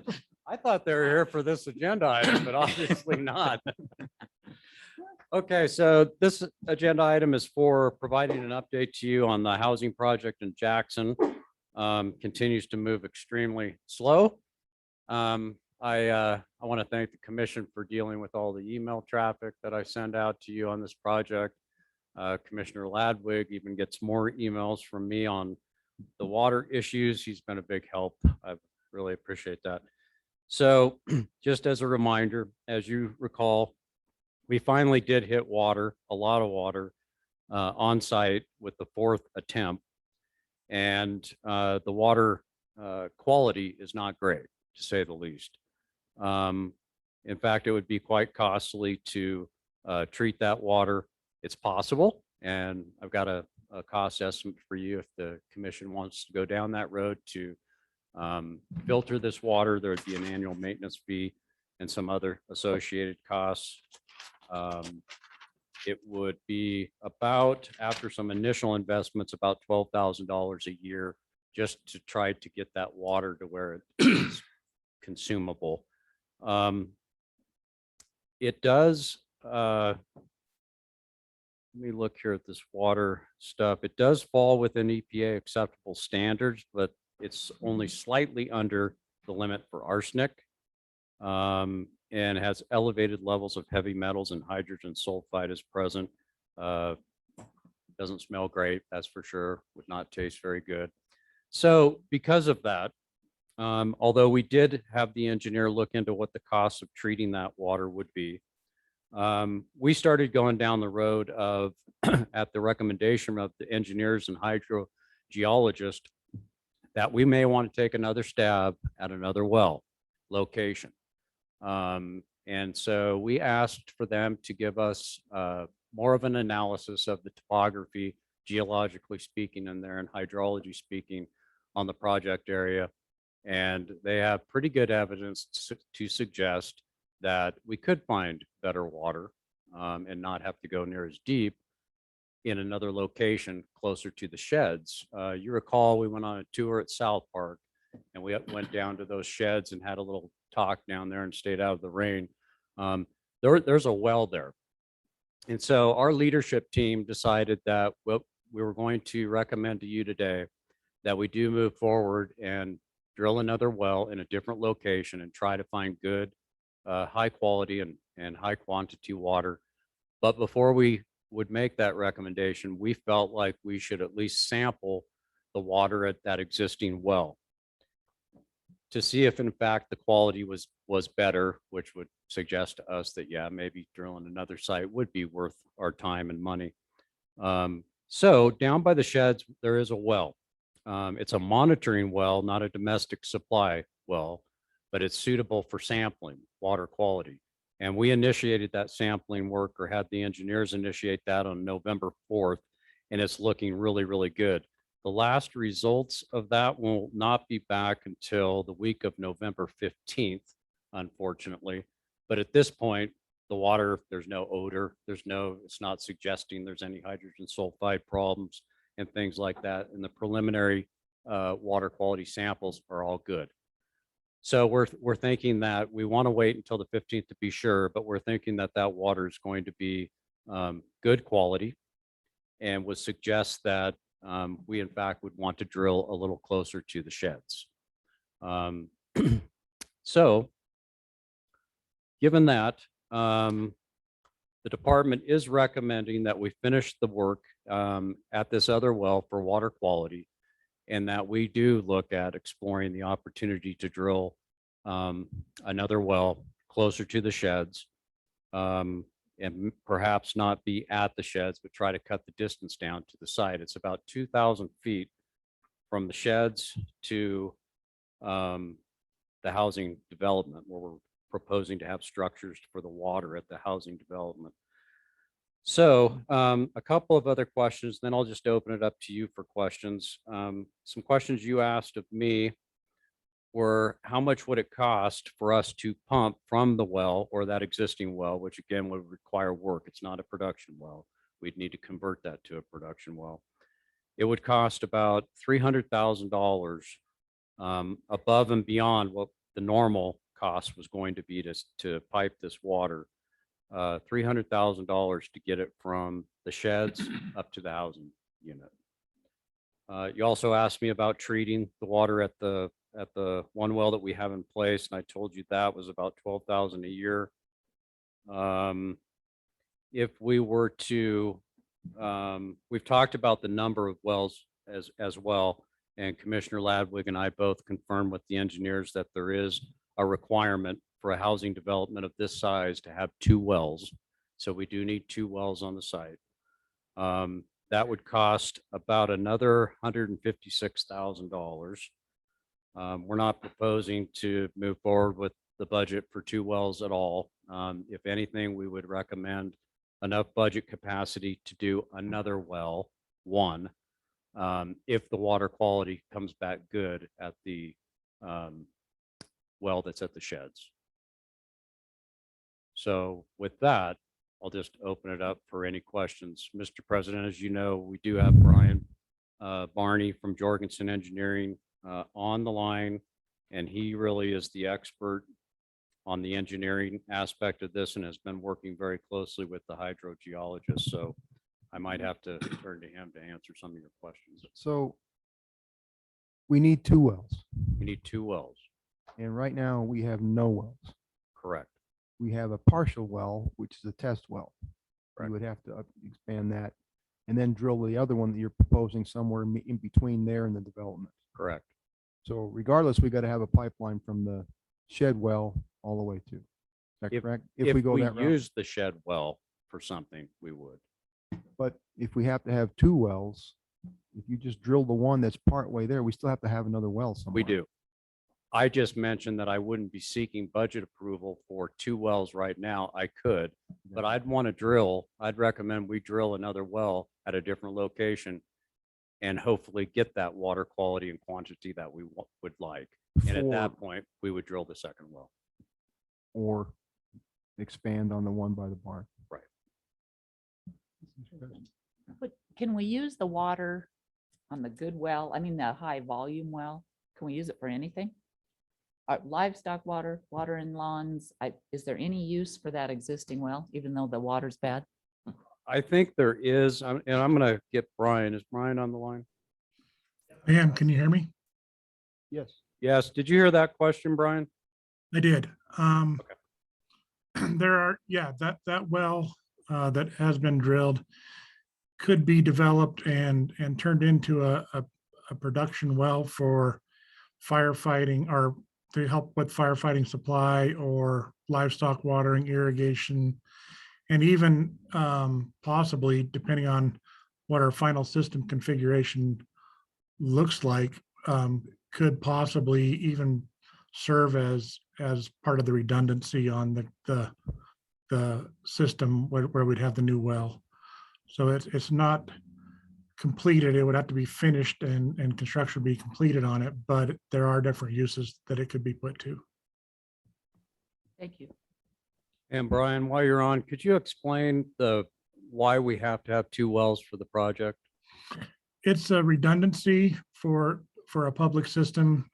As you mentioned, with the size of development, the DEQ requires redundant systems so that if one well were to go down, there's a backup so that the housing wouldn't be without water.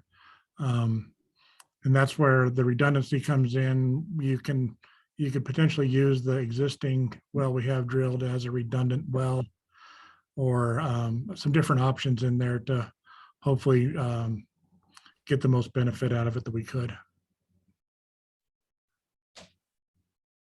Mr. President. So how do you use a well that doesn't test good for a redundant well if you need to use it? Why can't we just use it to start with? It would be in a situation where kind of a situation of last resort. There's the water that's in it meets the standards. It could be used. It's not the most desirable, but it's not unsafe. So as a last resort, it could be used as a backup and could qualify as a redundant well. Mr. President. You said, John, you said $12,000 a year on filtration equipment. What's the original cost for the equipment? The 12,000 is just maintenance of it?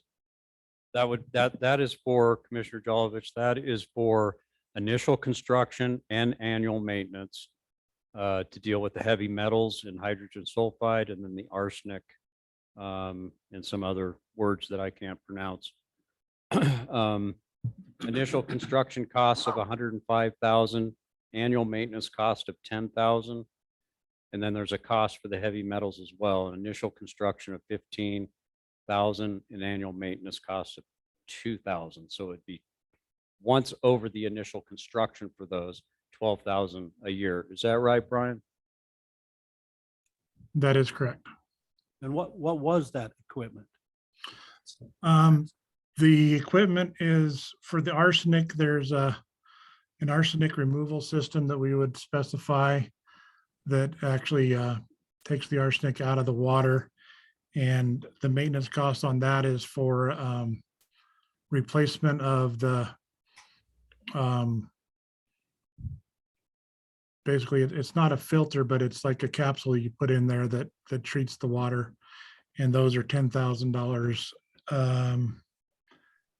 It's $10,000 a year, but each unit is $20,000 and only needs to be replaced every 2 years. The other one is an active carbon filter, and that annual For the odor? For the odor and some of the other metals. would also be taken out with that filter. And that's just the carbon and sand media that goes in the filter to replace that every year. Could that system be just on standby? And if we drilled a well down towards the shed and we use this original well as a standby well, with the equipment that you're talking about mounted in there, and we'd only use it if we needed to. Is that possible? You understand what I'm saying? I do. It is possible. It's pretty expensive to have sit there.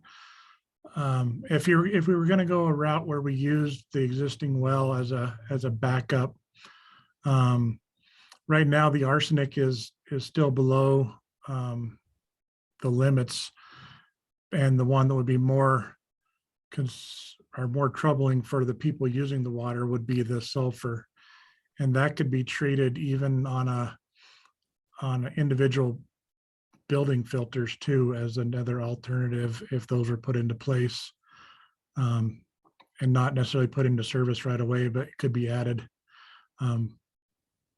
down the road if it was needed.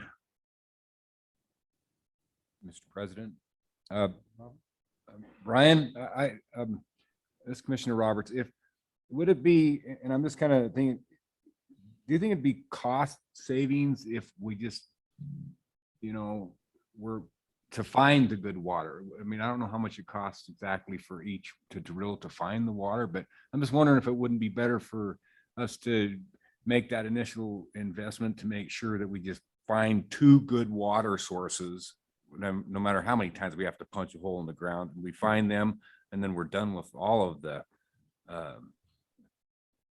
is there a possibility that we could do that without breaking the bank? I believe so. The actual drilling the well and finding the water is not too expensive to do. It's once we get the water and then start developing the wells and adding screens and getting the system in place that the real expense comes in.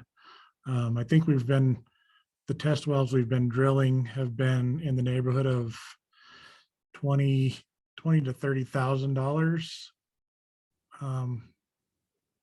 to see what's down there.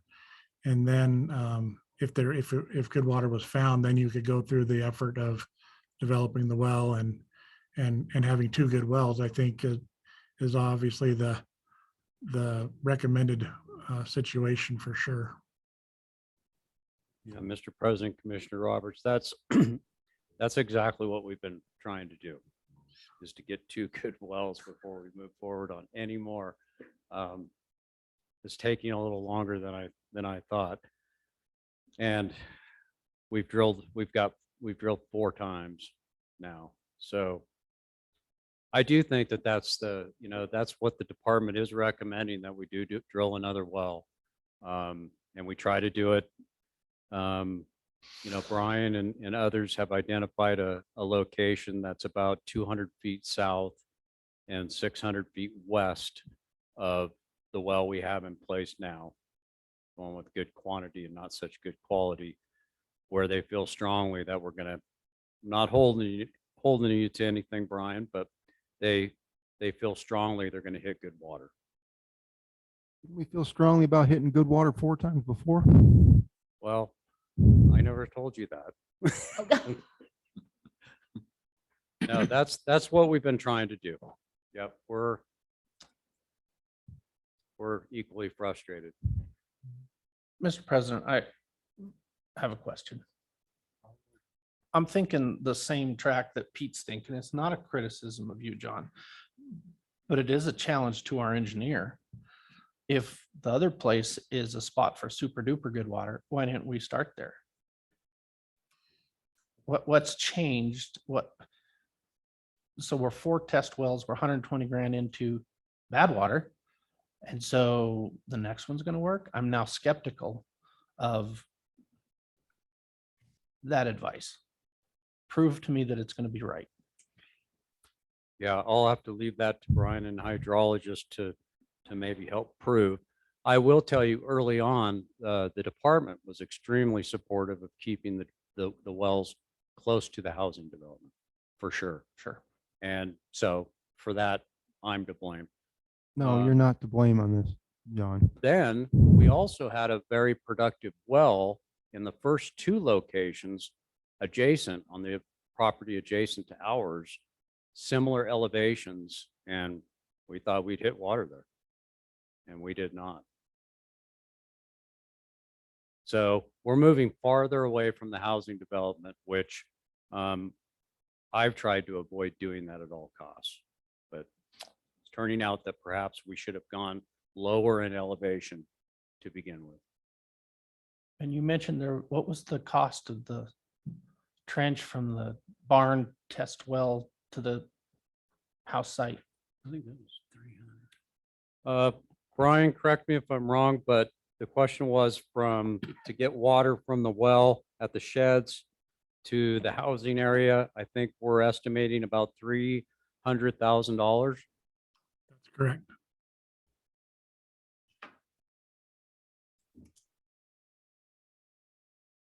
And how far was that? Or we have to put it in a big pipe? I don't know. That seems like a lot of money to me for a pipeline, but Yeah, it's about 2,000 feet, okay. and they're looking at an 8-inch supply line. Expense is that pipe? Mr. Ladwig? So if we drilled the new well adjacent to the sheds, how much closer would that be than what the test well is at the sheds? The Where location. we need to have it. Right, Mr. President, Commissioner Lagwick, the location that we're focused on right now, based on the work of the engineers and hydrologists, is about 200 feet south and 600 feet west of well 4, the one that we have right now in place that has great quantity but not good quality. Which would, Brian, do you know how far that would end up being to the housing development? It's not a tremendous amount under 2,000. It's still 1,500 feet or so. And that pipe runs at about $100 per foot to put it in.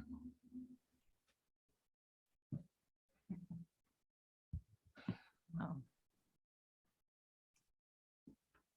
Well, I guess it seems to me that we probably we need to have one good well, no matter what. It seems to me that we're gonna have to bite the bullet, drill a good well, and use the one we've already got drilled and complete it for redundancy to save drilling 2 brand new wells.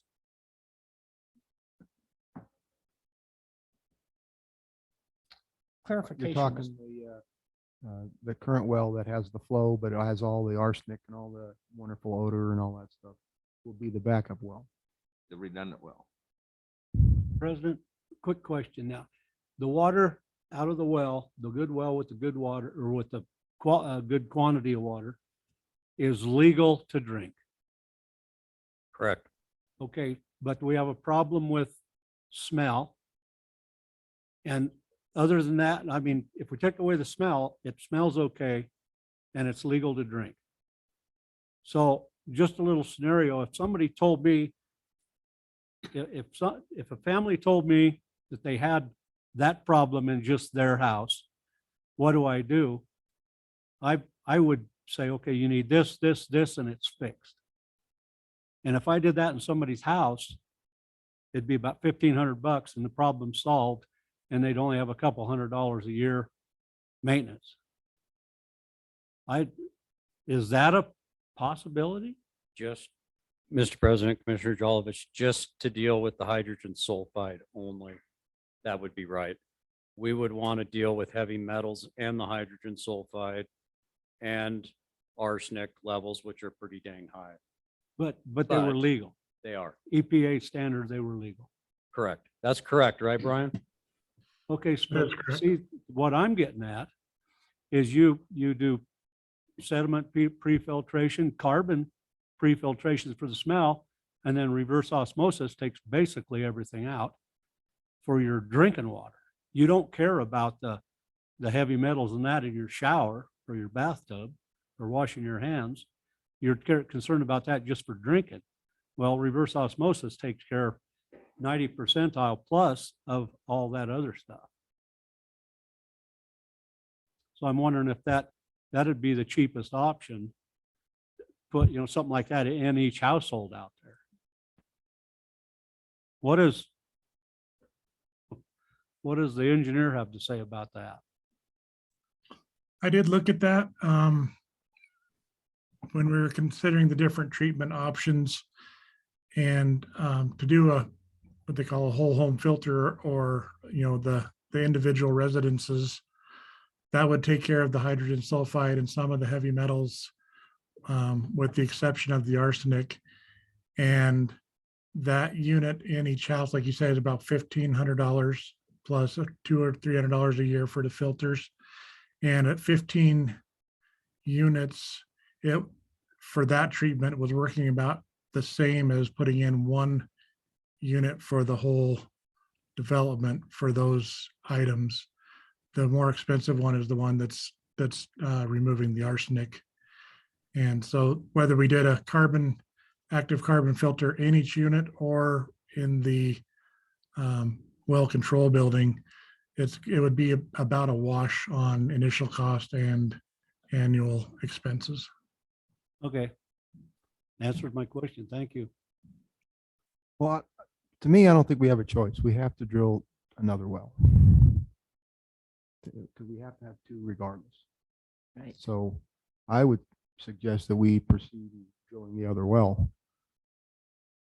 And we can, maybe in the interim, we can just figure out if we're going to use the high volume well as a backup or use the well by the barn. Mr. President. I'm ready to make a motion, but I need clarification from Director Kennedy. Earlier in your comments, you said we should finish the first well. Is that correct? And what did that mean? What I was talking about, Commissioner Brokaw, was the sampling of the well at the sheds. We are getting some results of that back. All indications right now, in fact, Brian may have more information on it for us today, suggests it's good water. I think, the department's prepared to move forward with another well just based on the preliminary information we have from that well at the shed. It's looking like pretty good water. And like you said, Mr. President, I think the bottom line is we know we're going to need another well. So we're comfortable with that. We could wait till November 14 and get those results in from this other well before we move forward with drilling, or we could move forward with drilling now. I'm comfortable with both, with either. Brian, I do need an accurate cost for drilling the one well. You had for two, 156.5. To do just one of those, it would be half of that. Okay.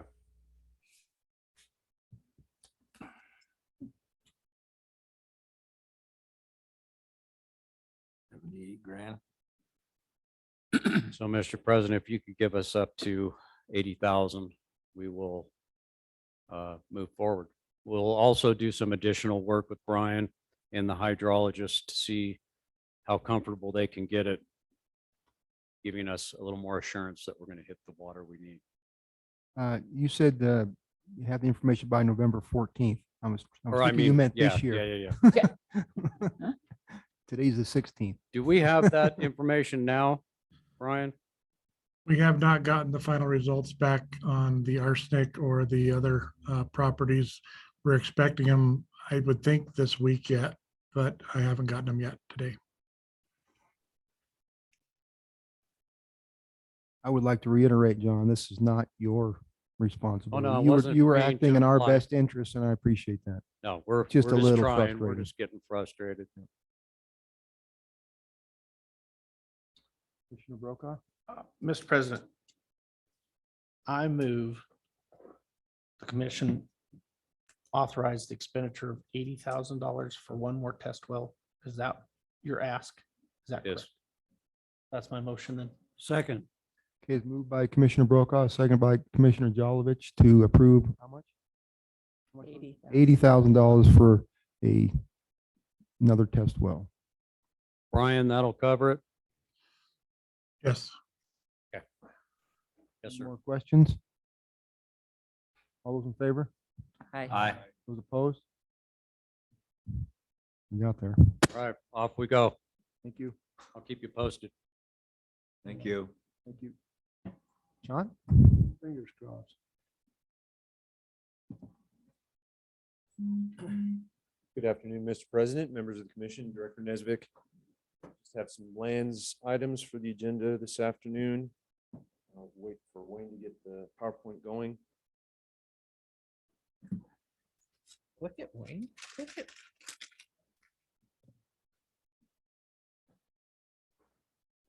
Thank you. So the first project that we have today is in Sheridan County. So this particular project is near the Amazon Creek WHMA, right along the Tongue River. So we have a public access area there that we've had for nearly 2 decades with the Russell family. The majority of the public access area is on the north side of the river and on commission-owned property, but a portion of that is actually on the south side of the river. And we have an agreement there with the Russell family for pedestrian fishing access. So we've had, I believe the current agreement will expire in 2026. And recently the Russell family came to us with a proposal. They'd like to get a utility line easement. There's a county road that runs along very kind of southeast tip of the WHMA there. They'd like to run a utility line for power along that red area there. You can see across the river into a cabin where Mr. Russell resides. He's an elderly gentleman.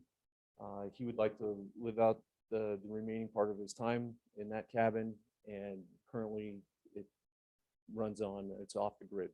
So they'd like to get that power there for him. And the exchange proposal they put on the table was essentially the access that we currently enjoy there through an agreement would become permanent. We would grant them the utility line easement, which would be a buried line. And they would also have the ability to traverse the bridge, which is part of the existing agreement. But you can see this is the 35-acre parcel that the rest of the family owns, outlined in kind of the pink hue there. I believe the cabin is right here. It's very difficult to see with the tree cover. And then I've also included some photos as well that kind of show the area, the river corridor there where folks are able to come through and fish. So this way that they'd be able to, on foot, access from midstream all the way up to the bank on Mr. Russell's side of the river. And the total length of that easement is approximately a mile. So here's another photo of the area that kind of shows the type of, area that folks will be able to access, kind of the willows and the areas where you can walk and get through to the river.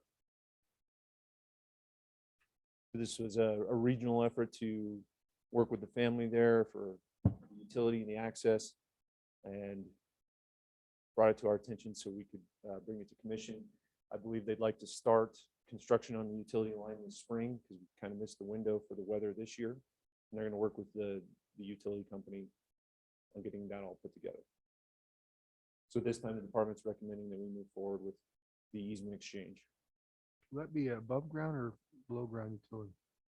Mr. President, there'll be a buried line, which is the recommendation of the region. In the rest of his property, there's no easement or any conditions on it. So when he passes, it goes to his heirs and they can do what they please with it. Mr. President, that's correct. However, the public easement would remain in place.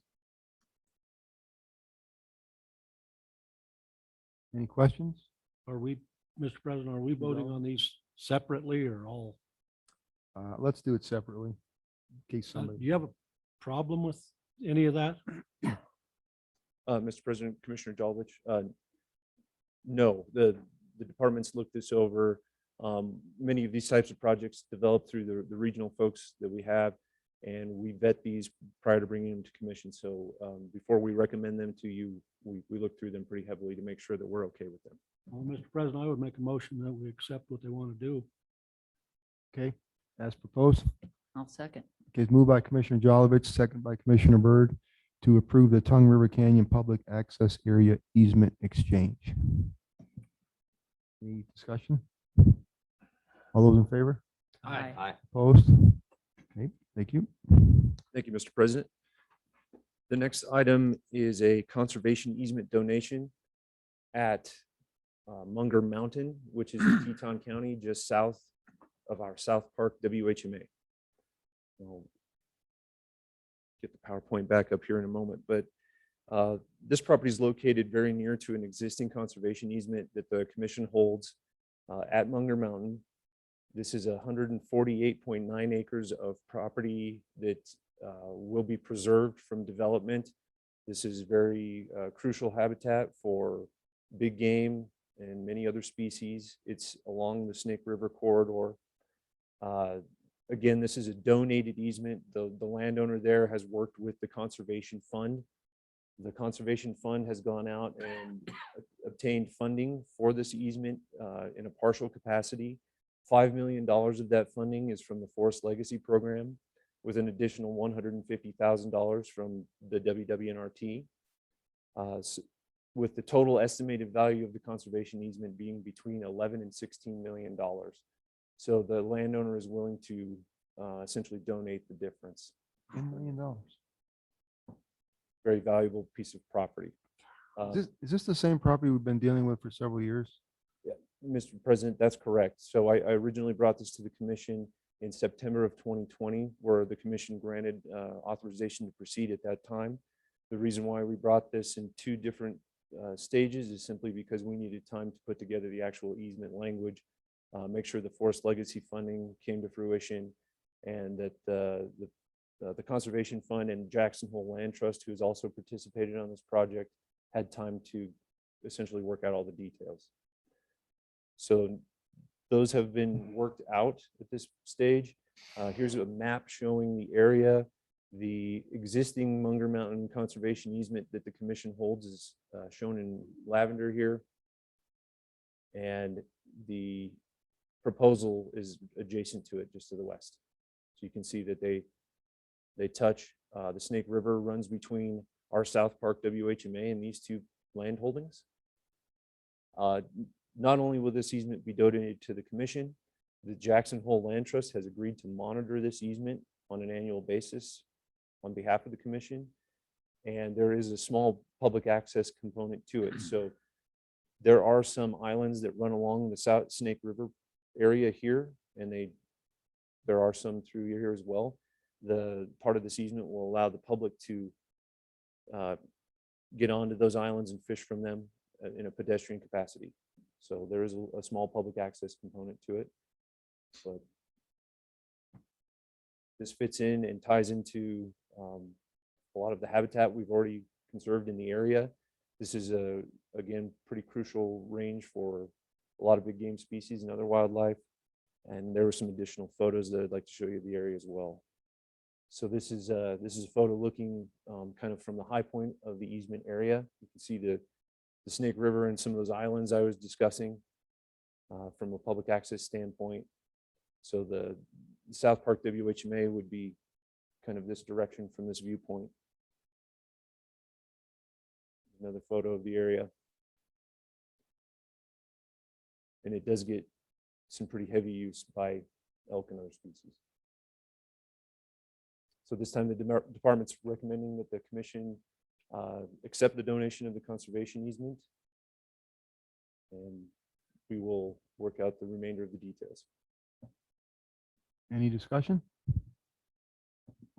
President, I move that we accept the donation of the conservation easement at Munger Mountain. I'll second. Moved by Commissioner Ladwig, seconded by Commissioner Byrd to accept the donation of the conservation easement at Munger Mountain. Any more questions? All those in favor? Aye. All opposed? Thank you. Mr. President, the next agenda item has changed somewhat. We were intending to bring a ready-to-go contract with the former North Gillette Warden Station. On Monday of this week, the buyer rescinded their offer. So we will be putting that back on the market. We do have a couple of people that were interested in the home prior to accepting this offer. So we will be in contact with them to see if they are still interested, and we will get to work on trying to get that sold as soon as we can. So sorry that didn't work out, but we'll get right back on it. The other warden station that we currently have for sale is the former Green River Warden Station. We have a contract in place with the full asking price of $305,000. The offer also had two kind of commission-based costs to the commission associated with it. The first, the buyer's asking for $5,000 towards their closing costs, and the second would be 2% in commission to the buyer's agent. So a total of $11,100 worth of concessions in that offer, but it is a full price offer. Upon your acceptance, we would be closing on or before December 13th, 2021. And we had the property on the market for approximately 75 days. Any questions?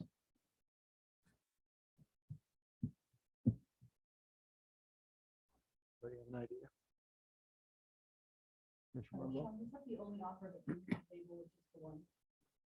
Mr. President, Commissioner Wonval, on this particular warden station, this was the only offer that we had. And we did negotiate to this point. Questions? Entertain a motion?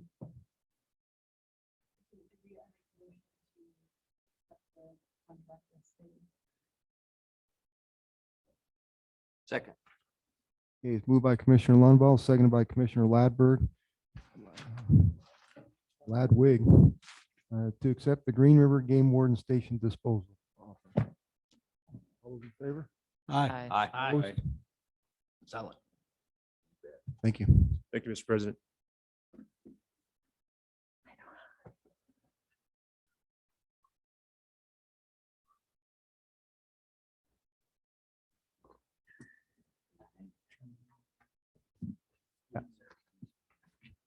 Chief Allen? Oh, jeez.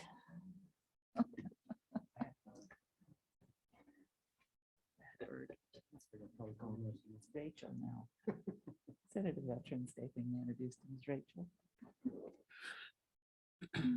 President Doobie, Commissioners, Director Nesbitt, I don't think Bill's here. Something must have came up, haven't heard from him, so. Yeah. Yep. Sorry about that. Practice.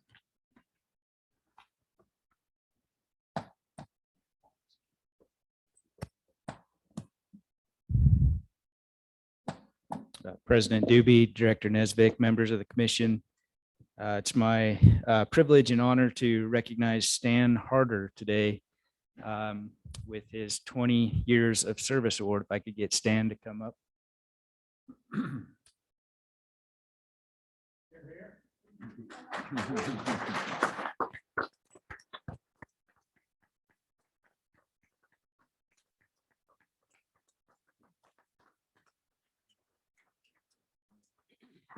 So I want to make Stan stand here for a minute while we say some nice things about him. And it's a privilege and an honor. I wanted to point out, this is a common theme in a lot of our employees, is that when Stan came to the Wyoming Game and Fish Department 20 years ago, he left a permanent job in Kansas to come and take a contract or temporary job with the Wyoming Game and Fish Department. So he took a cut in pay, gave up benefits and all that he had accrued with Kansas to come to Wyoming. I think that speaks volumes to Stan and his dedication to the department. So Stan came to the department in 1997 in August, where he worked as a brucellosis feed ground habitat biologist. And then in March of 2001, he was promoted to the Casper wildlife biologist position. And then in 2004, he transferred to Lander, and he served as the Lander wildlife biologist since then. So for the last 17 years. He has a fantastic working knowledge of the district that he's responsible for, and he spends a lot of time out in the field and has a deep appreciation for the diversity of wildlife that's in his district. His district has quite a diversity of habitats, as you well know, and Stan does just a fantastic job of getting out there and managing those species in his district. He's really just a fantastic team player. He gets along well with his peers and just is a pleasure to work with. And so with that, I'd like to congratulate Stan for 20 years of service to the agency.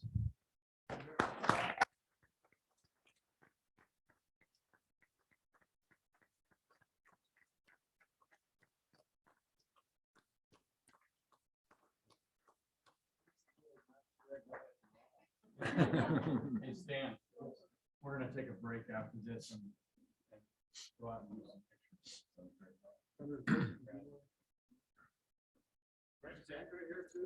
You want to do it afterwards? Yeah. I'll do them both together. All right, it's also my privilege and honor to recognize Andrea Orabona. And if I could get Andrea to come up. I'm going to make her get all the way up to the front here first.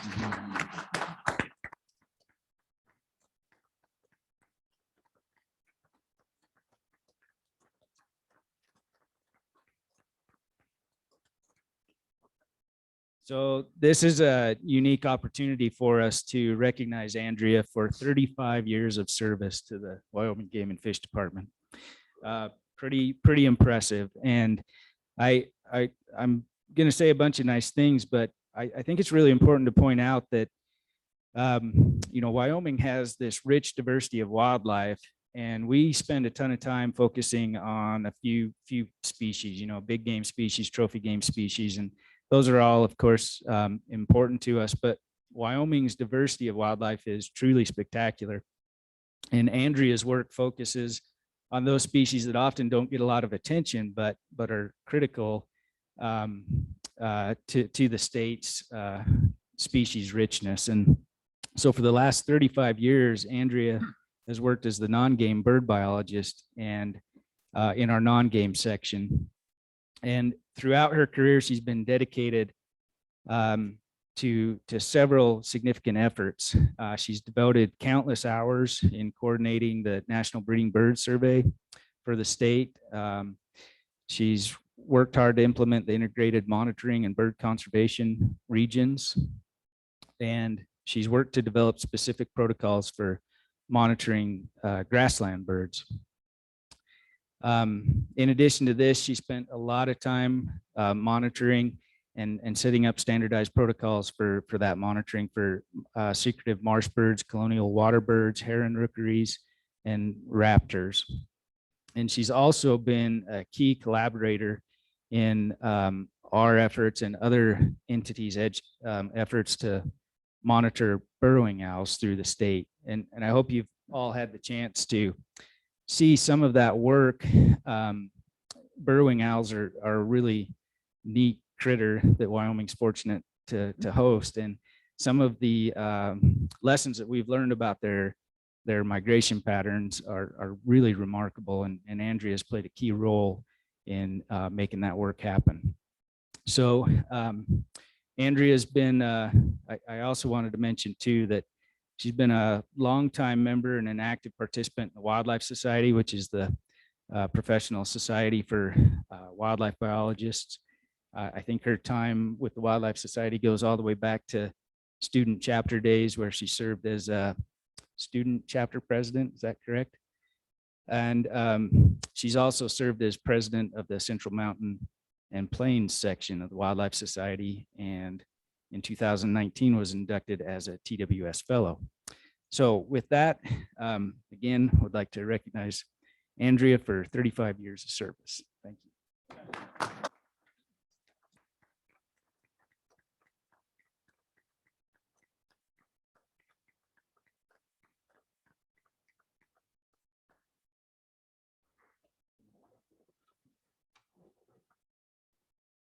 Thank you very much, Mr. President. I'd just like to add my kudos to these fine employees you have. And you're so blessed to have such dedicated people throughout Wyoming doing this. And I have Stan and Andrea's cell phone. They always take my calls. I've drank bad coffee in Stan's pickup and he's taken me out to see sage grouse, during their strutting. And Andrea's always answered my questions about non-game issues and you're just so lucky. And I'm very grateful to be here to extend my kudos and the thanks of the Lander community to both of them. So thank you. You have great people all the way. Thank you very much. Thank you. Very much.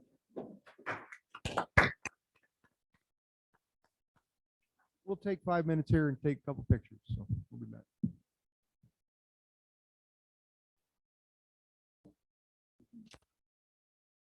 Thank you. Good afternoon, Jennifer. Good afternoon, Commission President, Director, members of the Commission. Today I'll be presenting Chapter 44, the Commission Regulation Governing Licensing.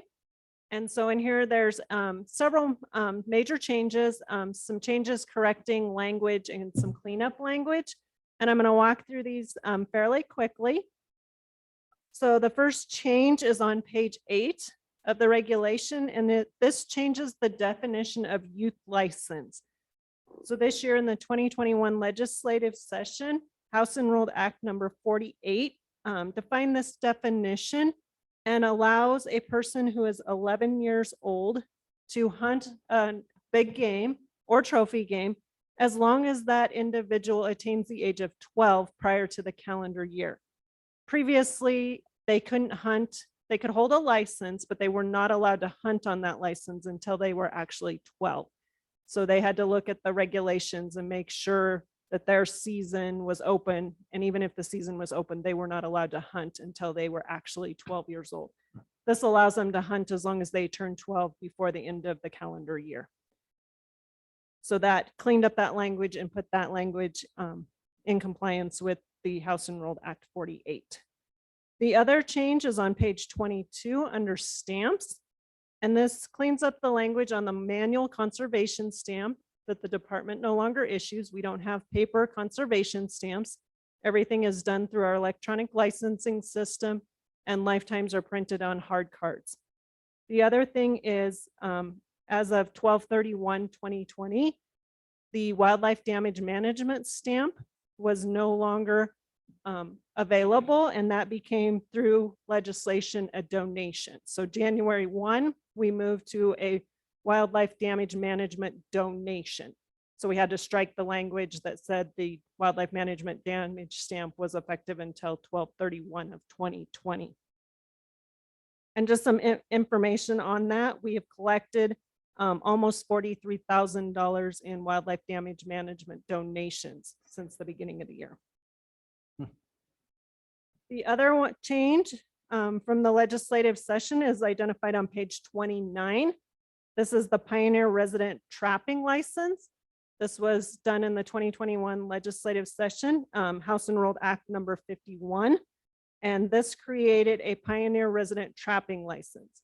So a resident who has at least 30 years of residency and at least the age of 65 can purchase a trapping license now for $22. So the other two changes in here don't have to do with legislation.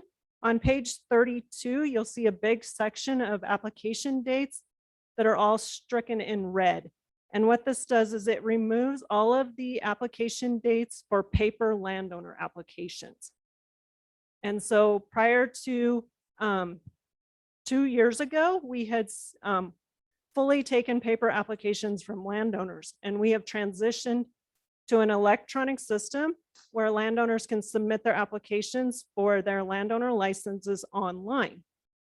And that's been going very successfully, and we want to convert that now to all landowner licenses being submitted online. So in the next section, those dates are modified to give them an extra approximately 15 days for landowner applications, because now that we won't have to process them manually, we don't need that additional time. And just some information around the landowner license system. In 2021, we had almost 1,900 landowner parcels. So those are parcels of land that the game wardens across the state have verified meeting the requirements to be issued landowner licenses. Of that, there were 3,556 landowner applications submitted for landowner licenses in the 2021 initial draw, accounting on about 1,349 of those parcels. So we do have parcels that the game wardens approve, but the landowners don't submit applications on them. Of that, this year, we only had 3% of the applications come in through the paper process, which is very manual. They have to fill out a paper application. It has to go to their local game warden, who has to review it, sign off on it, then mail that license application and check. So it's a check payment to the regional wildlife supervisor, who reviews it and then sends it to Cheyenne for us to data key entry proof and make sure everything is consistent and ready for the draws. So that accounted for 3% of those applications, or 94 paper applications that came in. Of those, interestingly, 17% of those paper applications came from an organization who requests donated licenses. So our donated programs do use landowner licenses to help support that program. So those are the changes you see really in the application dates, is striking the paper application deadlines and then changing the deadlines for landowner applications to be consistent with the deadlines on all other electronic applications. The other language change on page 34 in that application table is changing the super tag deadline. So the department is proposing setting the application deadline for the super tag raffle and trifecta raffle to close on January 31st of each year. So that would be January 31st of 2022. And then going forward, we would open it on February 15th. So it would open February 15th of 2022 and close on January 31st of 2023.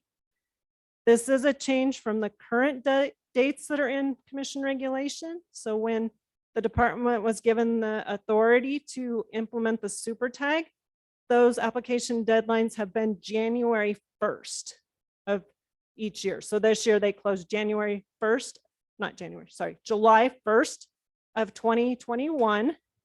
And then we open up and announce the winner on January 31st, or July 31st, sorry. And the major reason for this change is we hear from sportsmen all the time that if they win the super tag raffle or the trifecta for a lot of our coveted species, so moose, bighorn sheep, even a lot of the elk deer, by the time they get the announcement that they were the winner at the end of July, it's another paper application that they have to fill out. They don't actually get their license usually until the middle or end of August. And we notoriously hear that that's not enough time to apply what we promote as a once in a lifetime hunt. And that's kind of how we market the super tag, that it's an opportunity for a once in a lifetime hunt, particularly the trifecta winner. And it just doesn't give those winners a lot of time to plan a once in a lifetime hunt. And also to get time off of work, travel. If they have to contract with an outfitter, they're up against some pretty tight deadlines.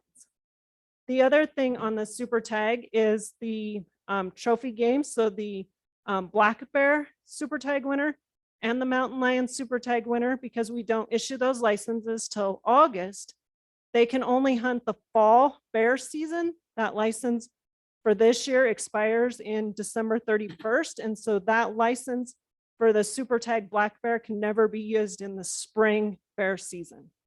And the same with the mountain lion. It expires at the end of December. So that change will allow them to hunt spring bear and have a longer period of time to hunt the mountain lion season as well.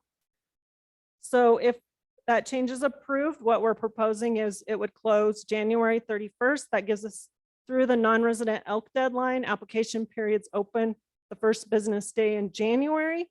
And so that would be when we would have probably a large number come in and submit super tags with their other applications. And then we would make that announcement of the winners by February 15th of each year.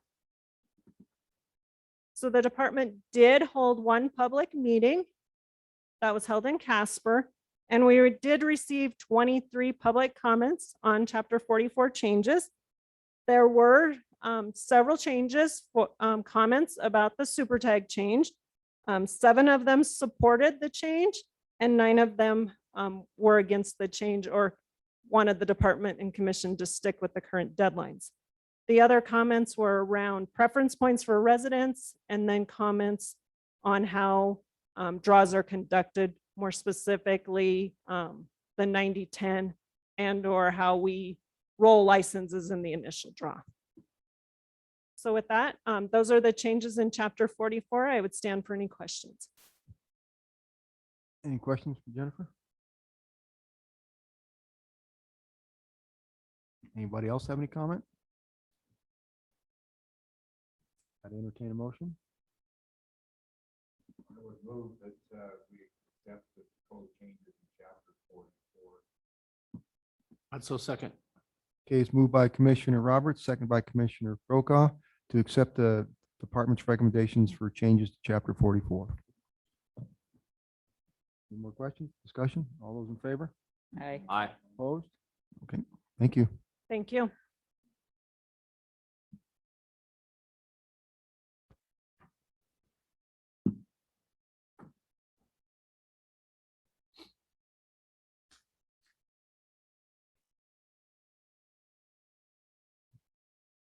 Thank you. Good afternoon, President Doobie, Director Nesbitt, members of the commission. The highlight of the day is our new Chapter 70 roadkill regulation. So with that, I'll give you a little bit of background. So as you probably recall, during this year's regular legislative session, there was a House Bill 95. It was drafted and passed through the legislature and became Enrolled Act number 58. This Enrolled Act created a new statute in Title 23.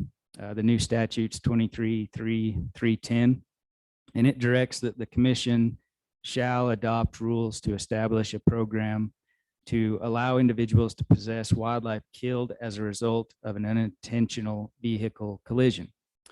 This statute directs the Game and Fish Commission to work with the Transportation Commission in the development of a new regulation.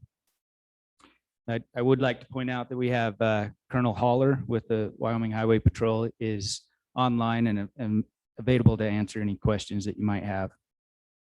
So with that background, we generated a new regulation, Chapter 70, which you have that draft in front of you. I'd really like to thank Mike Choma and his crew for working on this draft regulation. Again, this was a regulation that we just started from scratch. So I'll just step through this quickly. I'll go section by section, and feel free to ask any questions as we're going, or we can wait till the end, whichever is your preference. But in section 2, we just have 3 simple definitions. I'd point out that in section 2C, road-killed wildlife means antelope, deer, elk, moose, wild bison, or wild turkey. Those are the species that are covered in the regulation, and that ties back to what's covered in the statute. So section 3 is kind of the guts of it, that authorization to possess roadkill is allowed, and it talks about the different methods by which the department will permit that activity or document it. Section 4 states that prior to taking any wildlife, persons will obtain a permit or prior approval from the department. And I'll talk more about what we intend to do in that regard in just a little bit. But section 4 also covers some important considerations that are included in here in terms of the particulars for that a person has to follow if they're going to pick up road-killed wildlife. So I'll just walk through those quickly. The first one, Part A there, Section 4, subsection A, persons can only take possession of road-killed wildlife from a public road or highway from sunrise until sunset. I think this is an important safety consideration. And as most of these in this section are. Moving on to Section B, if a person's going to collect road-killed wildlife, they need to park their vehicle 2 feet from the solid white line on the right side of the travel lane. Or if it's a paved or if, a gravel road and there's no white line present 2 feet off the paved or gravel road surface, so as not to impede traffic. Again, a safety consideration. Subsection C, need to activate their emergency flashers. D, this was something that was discussed in the legislative session quite a little bit, but a person that's going to possess road-killed wildlife needs to take the whole carcass. And then finally, upon request, they agree to present the road-killed wildlife to the department for our inspection, just so that we could verify that it was road-killed wildlife if that need arose. Section 5, there are several segments of roads which the possession of road-killed wildlife will not be allowed. So interstate highway, it's the 3 interstates in Wyoming, I-25, I-80, and I-90. Again, these are put in place after consultation with Wyoming Department of Transportation, and this pertains to the high rate of speed and the safety considerations on our interstates. The Section D outlines that an active construction or maintenance zone would be off limits for collection of roadkill wildlife, and then anything within the boundaries of the national parks, because they have their own separate rules that pertain to collection of wildlife parts. Section 6, this again was another discussion during the legislative session. We wanted to ensure that anyone collecting road-killed wildlife would follow our CWD transport and carcass disposal regulations. And so this language in Section 6 mirrors the language that's in Section 2 pertaining to disposal of carcasses and transportation of carcasses.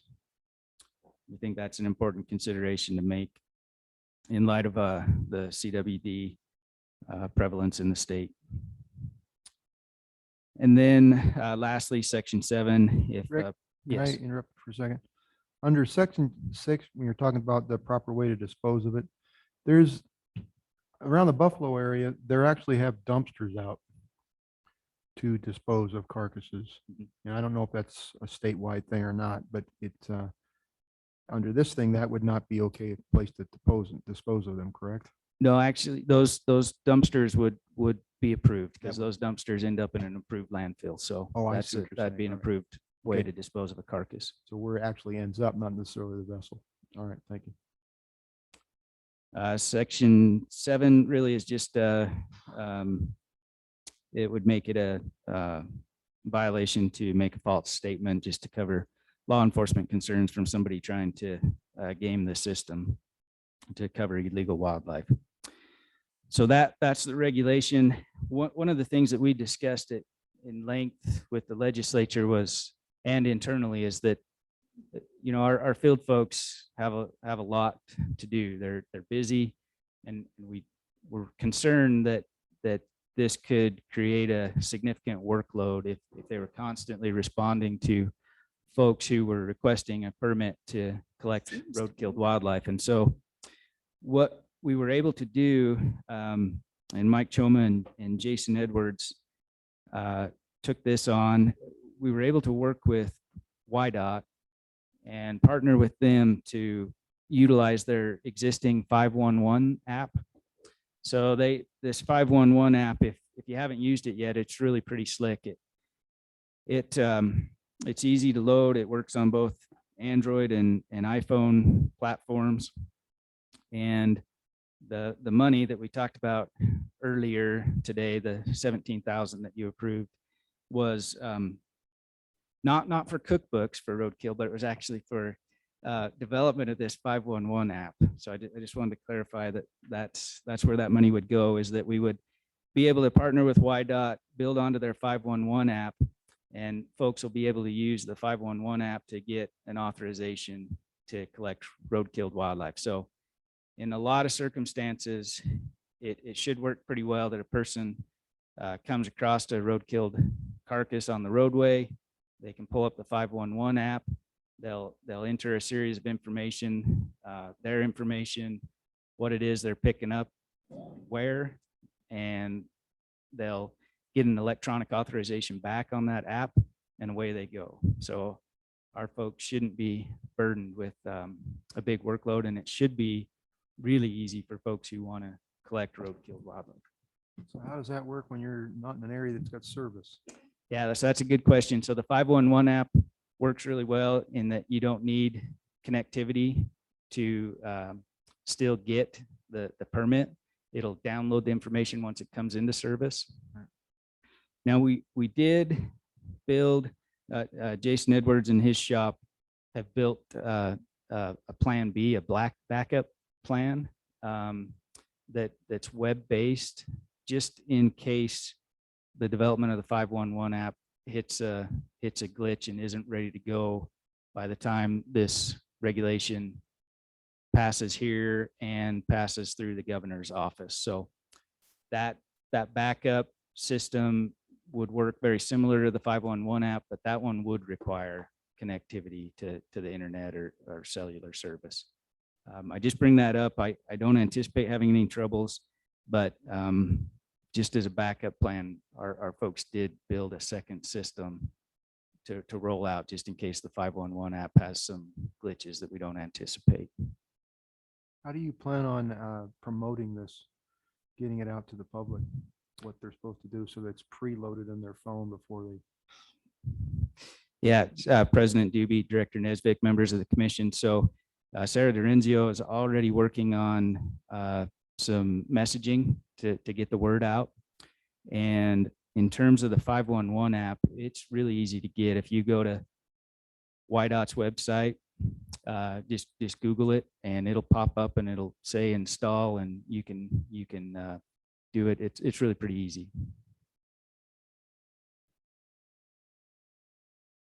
Commissioner Roberts? One question. What's going to be the enforcement for the scenarios? Big buck gets hit, people pick it up, but then is there going to be an enforcement that they don't use the meat? On, how's the department to determine, wanton waste of the animal? Is there going to be a provision that it's got smooshed on the thing, so the what's damaged on it might be considered a little different than actually when you're damaged on it? Is there something in there that's, I can see the scenario where, some guys along, big buck on the side of the road, oh, there we go. Throws it, gets the tag, throws it in, and then just throws it into the dumpster and says, just stop. Oops, what do I do? Yeah, so Commissioner Roberts, just like our existing statutes pertaining to that, they need to follow this regulation in terms of getting the carcass and properly processing it and then disposing of the carcass. But once they get it home and they've met that obligation, then the carcass and the meat is really theirs to do what they want with. And so if there's no, if they determine that there isn't a lot of consumable meat, that's up to them once they get it home, as long as they follow the proper carcass disposal requirements. We're out of that with that enforcement. Are there any liability issues or concerns? I know you've addressed some of them by not, sunrise to sunset, but do we hold any liability for on people on the highways? So President Doobie, Director Nesvik, members of the commission, I may turn that over to Colonel Holler if he's online. If Colonel, did you hear that question? Yes, sir. Mr. Chairman, Kevin Haller, Colonel with the Wyoming Highway Patrol. Mr. Chairman, Commission, we have consulted with our commission throughout this process, and legal counsel has been involved in those discussions, and at no time did any specific liability or legal concerns come up. Thank you. Mr. President, Mr. Jolovich? you expect any problems with people taking their old truck out there and just smack one just so they can get one? You foresee anything like that?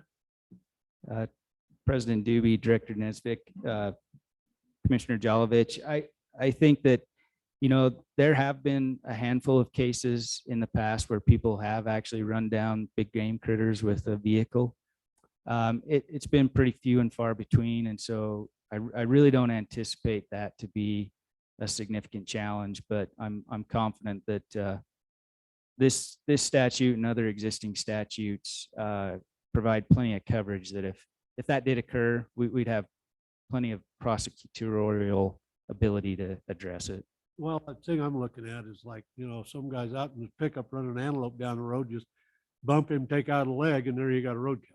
You know, I don't know.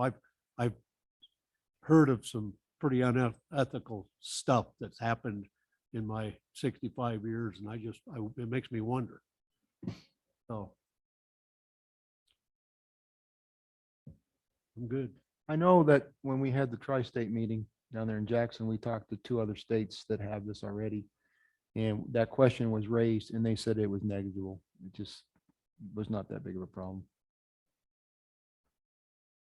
One thing that Rick didn't mention is that our test here to see if this really is user friendly is if you can complete it, then we know that it's going to be user friendly for about anybody. Ouch.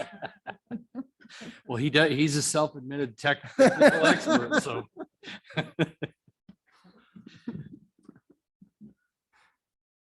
Is that it, Rick? Or? President Doobie, Director Nesvik, members of the commission, just to wrap this up, just to remind everybody of the timeline. So if you vote to approve this regulation today, it'll then go to the LSO for a review and then to the governor's office for review and his final signature. All that should be done by about the first of the year, which is also when the 511 app development should be in place and good to go. So passage of this here today doesn't mean tomorrow folks will be picking up roadkill, but by the first of the year, everything should be in place for it to be ready to go. And we'll certainly message that.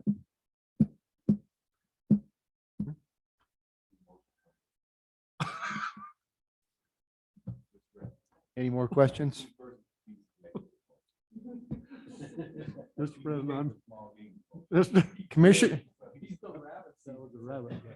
Commissioner Jolovich, do you have something to say? Mr. President, I move that we accept Chapter 70.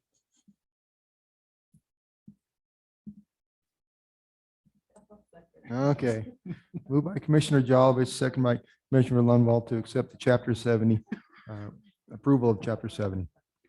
Any more discussion? All those in favor? Aye. All those opposed? Thank you. Thanks.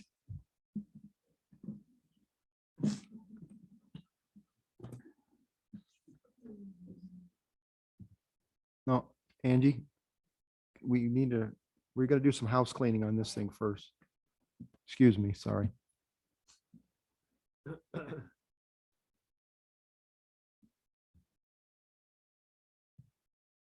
Mr. President Doobie, Director Nesvik, Commissioners, here to do the next agenda item, which is a damage claim appeal for Megan Lally. I was notified earlier this morning that the claimant, Lally's or O'Toole's, will not be present. They've asked to postpone this. And for the commissioner's information, this will be the 4th time this damage claim appeal has been postponed by the claimant and not by the department. So But I do want to recognize before we move forward, this Kim Olson, who's at Bags Game Warden, who's been dealing with this claim and who's been ready to roll every time this claim comes up. And she traveled here this morning again to present this from Bags. And so our folks have been ready to go every time. And again, this has been postponed by the claimant. So I appreciate Kim's efforts in trying to get this resolved. But again, it's been out of our hands. So with that, there's a statute that dictates claims, appeal of claims, and supposed to be presented at the next regularly scheduled commission meeting. That has not happened. We've allowed, for many reasons, to postpone this. Like I said, now it's the fourth time, but I guess I'm looking for some direction from the commission on how they want to move this forward, with the next meeting being January 22 in Cheyenne, to come to resolve of this appeal. It's been basically it'll be a year since this appeal was started, requested by the claimant. All right, I believe it's the request of the commission to inform the Lollies that we will offer them one more chance to be at the next commission meeting to resolve this issue unless there's some just cause for it, and that we will decide the case whether they're there or not at that time. And then in the future, we will enforce our regulation that as soon as the claim is filed, it will be handled, or appeal is requested, it will be handled at the next commission meeting unless there's just cause. And I believe we're doing that now in the public session, and also our attorney will be sending a letter stating that to the Lolly as well, correct?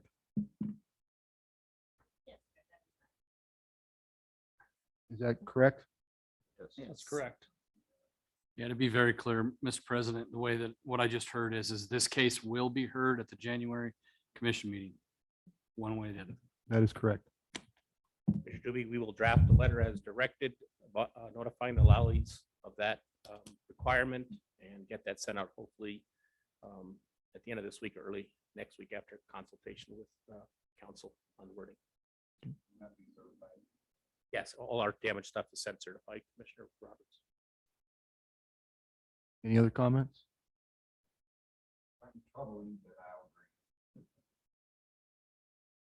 Understood. Okay, thank you. So we're going to adjust the agenda here and go to 18, followed by 19. Thanks. Thanks, Mr. President, Commissioners, Director Nesvik. First of all, Commission item number 18, I wanted to give you an update, kind of a recap of the interim legislative session from this year. This session generally runs from about May to December, so we're very close to wrapping up. And as an overview, we participated in testimony in 3 different joint legislative committee meetings, and we'll do one more next month, for a total of 7 different times of testifying. The first committee meeting was the Joint Ag, State and Public Lands and Water Resources. And there we spoke 2 different times on the impacts of wild horses to wildlife habitat, and participated in that discussion that the committee had. The next committee meeting was the Select Committee on Tribal Relations, and we provided some technical expertise on brucellosis and elk for their discussion. And then the third one to talk about was the Joint Travel, Recreation, Wildlife and Cultural Resources, often known as TRW for short. That's where we spent most of our time this legislative interim session with testimony. Director Nesvik often gives a pretty extensive updates on the major projects and initiatives going on, such as the Wildlife Task Force, the feed ground process. We spent quite a bit of time, the first meeting especially, talking about AIS and the zebra moss ball issue and giving them an update. And other topics we touched on was the disposal of game carcasses and trophy game predation reimbursement process. And so from the TRW committee, 2 bills have moved through this committee, and we will most likely see these during the session. The first one I want to talk about that has an impact to the department would be called the Hard to Draw Big Game License Allocation Bill. We often refer to this one as the Big 5. or the 90-10 Big Five bill for short. The Big Five, let me back up again. This came out of the Wildlife Task Force and was voted unanimously to be presented to TRW for consideration. So Director Nesvik has spoke to you about this a few times in the past. It involves grizzly bear, mountain goat, bighorn sheep, bison, and moose, as known as the Big Five. And this is really about changing the license allocation for 90% of those licenses to go to residents and 10% to go to non-residents. And then making once in a lifetime license for the male species available for those, just once in a lifetime. In addition, there was an amendment at the last TRW committee meeting that making once in a lifetime license also limited for the governor's license and for your commission issued license as well.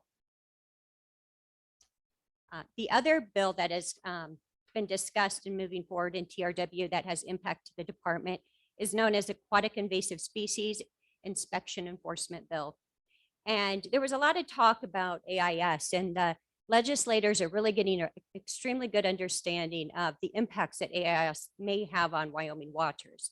And so they really were looking for ways to step up enforcement, and step up penalties for the lack of AIS inspections. And so that's what this bill is about. It increases that penalty to $1,000 to $15,000 and up to 1 year in jail.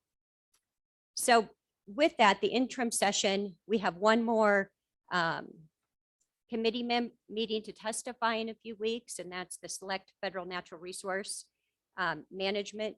And they want to get an update on us from the new hunting and fishing opportunities that have become available in the last few years on Fish and Wildlife Services land in Wyoming.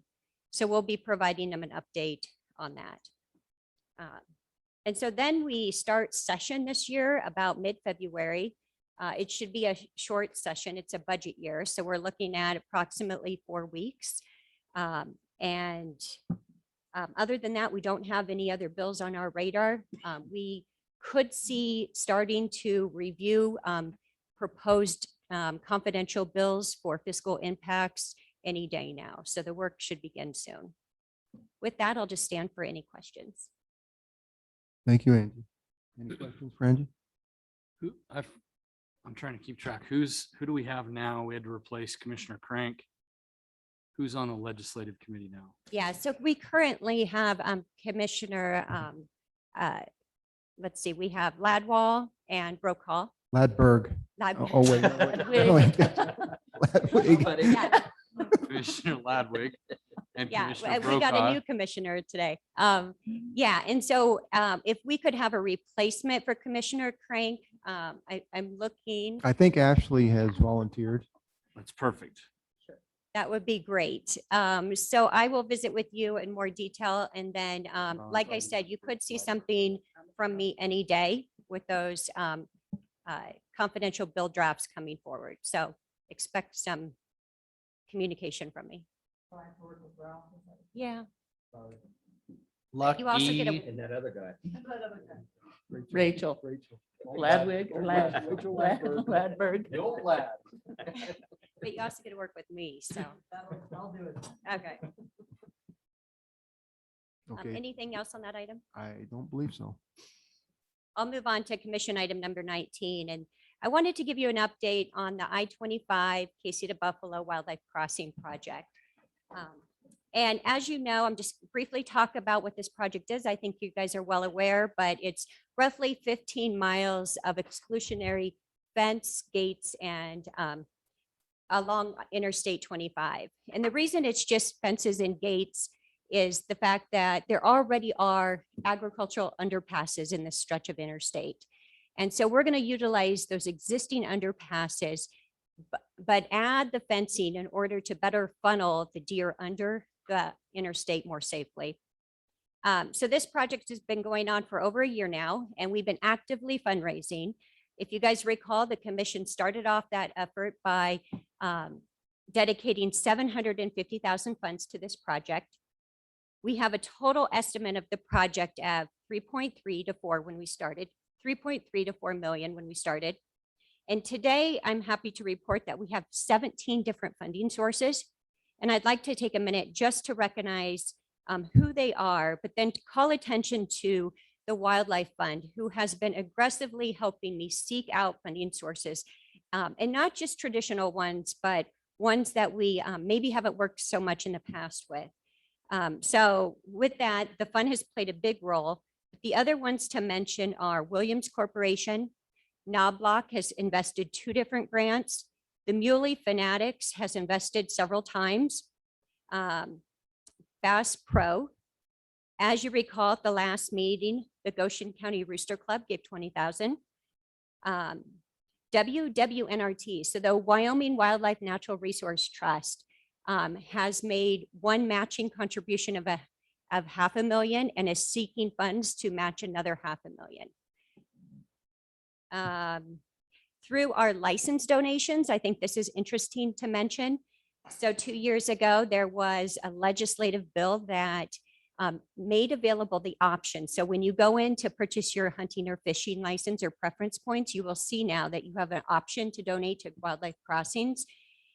Since July 1 of last year, so it hasn't even been a year yet, we've raised $108,000 through that option. I'd like to also recognize Jenny Reeves Johnson and her art group that presented you guys with a check a few meetings ago for $1,800. We also will be putting in the YDOT conservation license plate funds. So the conservation license plate that you can purchase that goes to this effort. And then also, I think it's really important to note to take a minute to recognize the county who has offered to do any in-kind costs that might work for this project, but also the landowners. This is all privately owned land that this project will be going next to. And they have really stepped up to the plate and not only let us put trail cameras on their place to better understand the movement of the deer, but they're all, committed to this project. So with that, I have a total of $3.3 million raised for the project. And yesterday, YDOT's been working really closely and they are just finished engineering and designing the project. And they're looking out to go to bid in the next couple months if we get all the funds raised. And their bid came in at 3.8.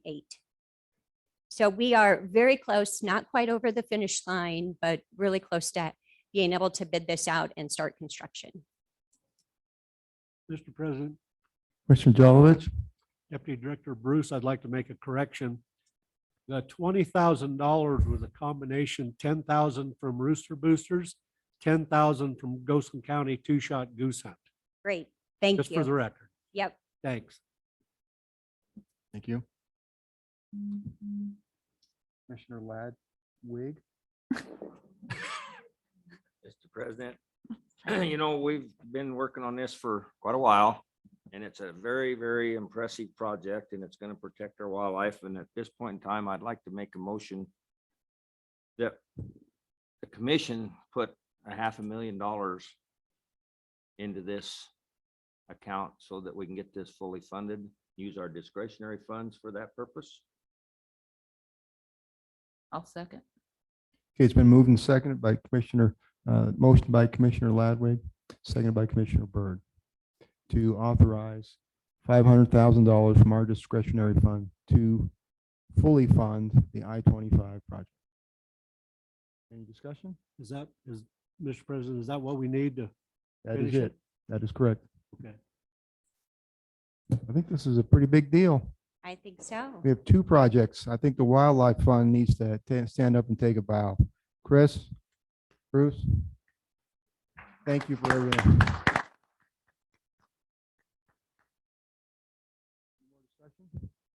All those in favor? Aye. Those opposed? There you go. Thank you, Commissioners. Thank you. Get her done. We will go resume on 13.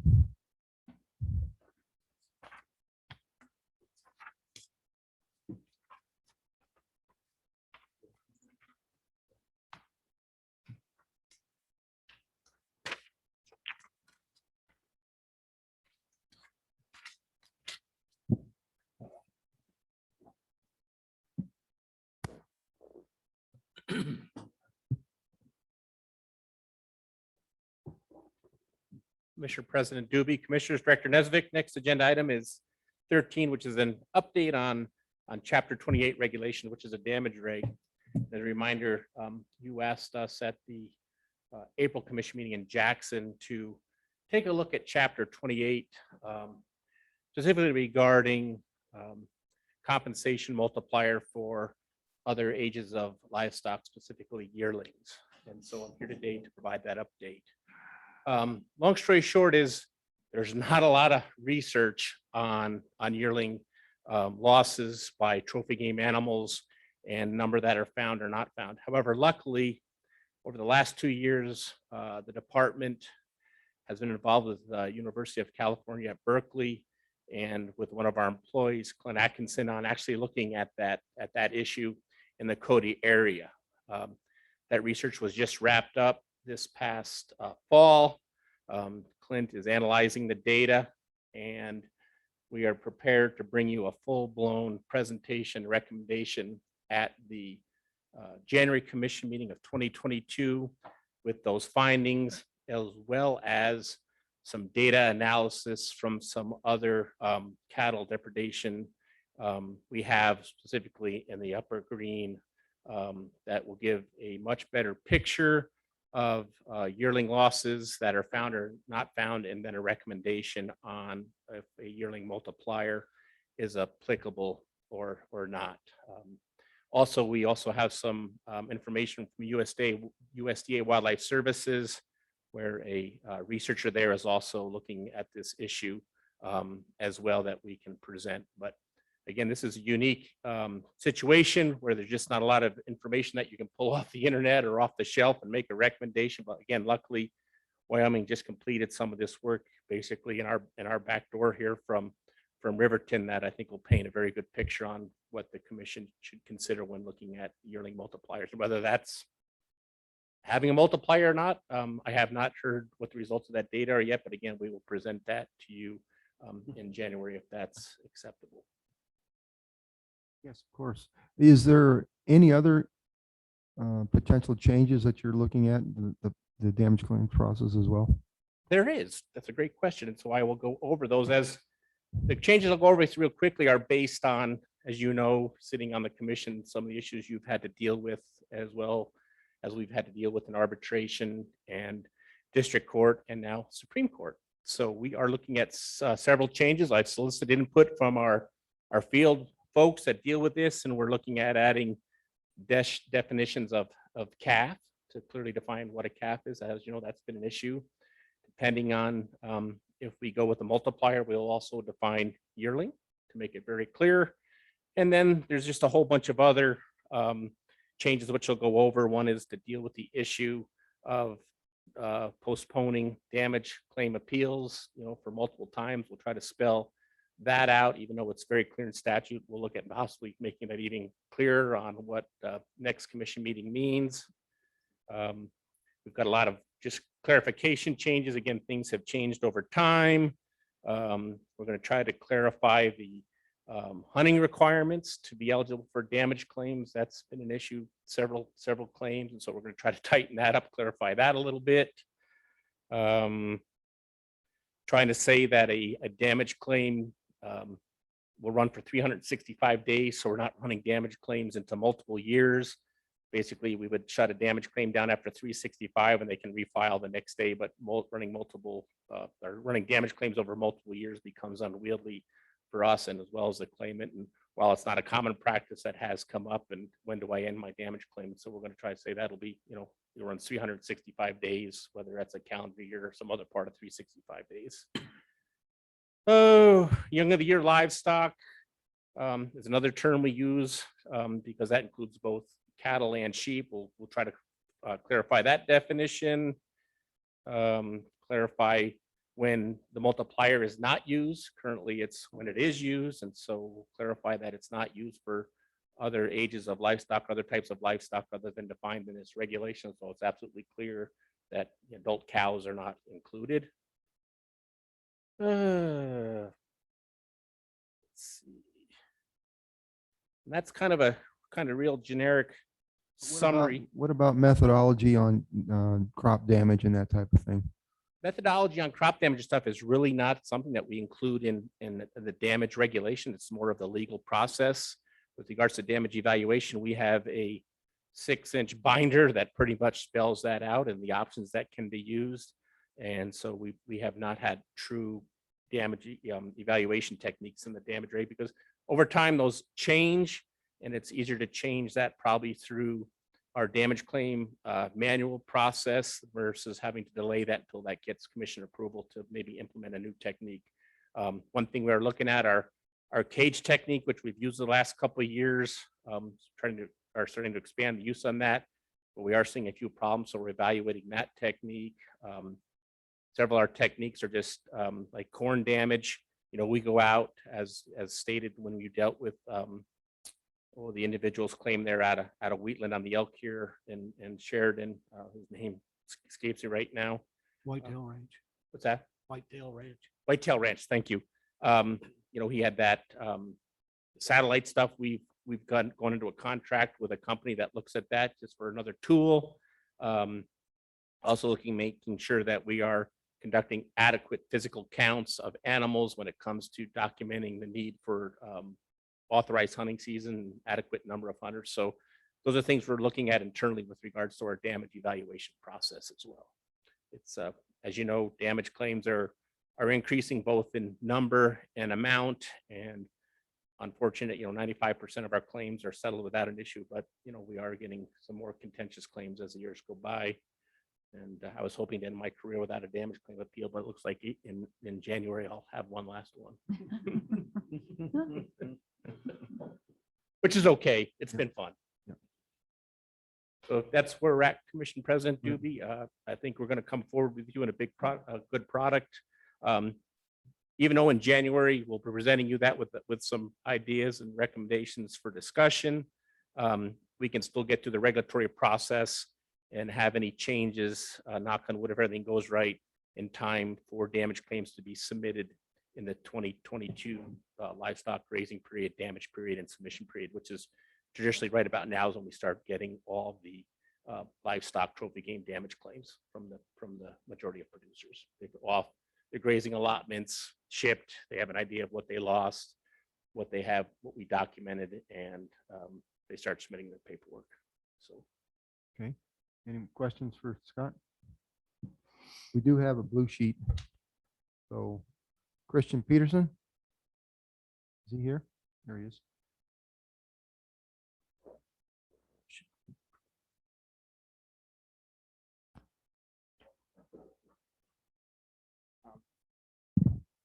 Well, Commissioner Doobie and Director Nesbitt and the rest of the commission, thanks for hearing me for a few minutes. I didn't come here today to present or talk. I didn't know I would have the opportunity. I just came to listen to what was just said. I'm Christian Peterson. I think you all probably know me. I'm, I guess, a part owner and a manager of the Crandall Creek Ranch, where we run outside of Cody, Wyoming, in the Crandall and Sunlight Basin area. I run several thousand yearlings on grazing allotments there. And so I'm very, as you are all aware, I'm sure I have quite a few, issues with bears and wolves, just wildlife conflicts in general. So I'm grateful that just the opportunity to chat for a few minutes, and that I'm thankful that that this is a topic that's being considered, Chapter 28 regulations. I just wanted to give a, kind of my plea is that it's very important to me, and I hope I'm excited to hear the data that they've collected and to hear what's going on. I know that my data that I've been collecting is, I'm experiencing significant damages. I have anywhere from 2 to 2.5% unaccounted for cattle at the end of the year. So, I have 48 unaccounted for steers last year, and I'm on pace to have anywhere from 55 to 60 unaccounted for steers this year. And that's a whole semi-load of steers. So it's significant to me. And, my family has been only ranching in that area for almost 40 years, but that's as far as our roots go, but ranching in that area, on those grazing allotments has been going on since around 1905. So I don't know, I feel passionate about it, and I feel like I have a duty to the ranchers that have come before me. They're not my ancestors, but they're someone's ancestors, and it's a heritage in that area that's you know just as old as ranching, or just as old as hunting and trapping and guiding in that area. And we adjust the regulations over hunting constantly. So I'm just thrilled that there may be an opportunity to adjust some of the regulations around big game or reimbursement for damage claims in that area. Yeah, that's about it. I'm just grateful that it's on the table and that it's being looked at and discussed, because it's very meaningful to me. And there's very few dogs in this fight, and there's not many of us that it affects. Me, and then there's one rancher next to me that runs 200 or 300 yearlings every other year. So I feel the brunt of it on my shoulders. So I'm here and just grateful for the opportunity to say something. Thank you. All right, thank you, Christian. Anybody have any questions? All right, thank you very much. Mr. Edberg, do you have anything else? Commissioner President Doobie, I do not. Unless there's any questions from the commission. Any more questions? All right, I think we're going to take a 10-minute break, and we're probably going to resume some more agenda items for tomorrow. We're going to sort those out. So we'll take 10 minutes.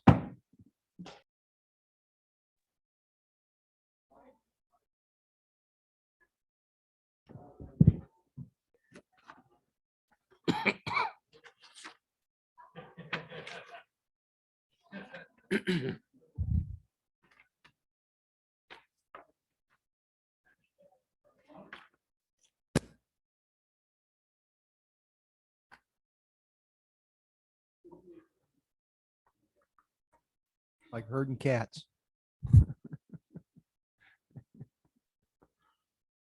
Chief Phipps. Yeah. President Doobie, Director Nesbitt, members of the commission. Today we've got 3 licensed selling agent appointment transactions. We've got 2 transfers and 1 new licensed selling agent. And so the transfers, we've got the Story Store in Story, Wyoming. It's a non-sporting goods store. Annual sales are around $17,600 a year. The Pony Express out of 10 Sleep, Wyoming. Transfer of a non-sporting goods store.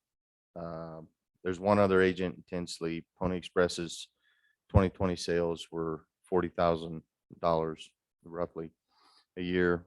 And then the new agent, Wild Wyoming Outfitters out of Afton, Wyoming. It's a sporting goods store. There's 2 other agents located in Afton. And total sales for those agents were $173,626 a year. And the department recommends the commission to vote to approve the new appointment of Wyoming Wild Outfitters and the transfer of the Story Store and Pony Express.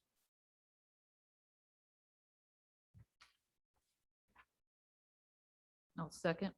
Been moved by Commissioner Roberts, second by Commissioner Byrd to approve the department's recommendation on, who are they again? Wyoming Wild Outfitters, And Story Store, and Pony Express. any discussion? All those in favor? Aye. All those opposed? Okay. The next agenda item, Mr. President, is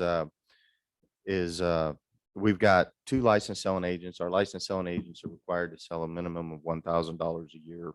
And we've got 2 agents that came in under that amount.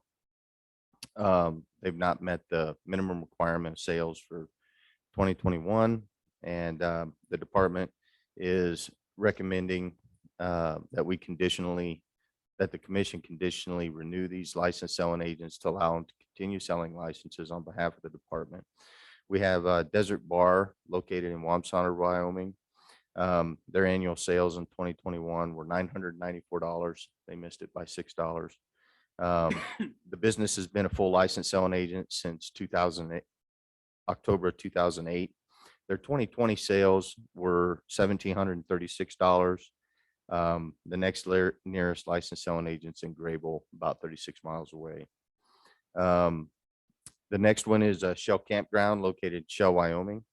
As of October, their license sales were $558, and their 2020 sales were $3,275.50. The nearest licensed selling agent is in Grable, about 4 miles away. And again, the department's recommending the conditional renewal of these licensed selling agents. Is Chief Phipps, is the Desert Bar located closer to Rollins than Grable?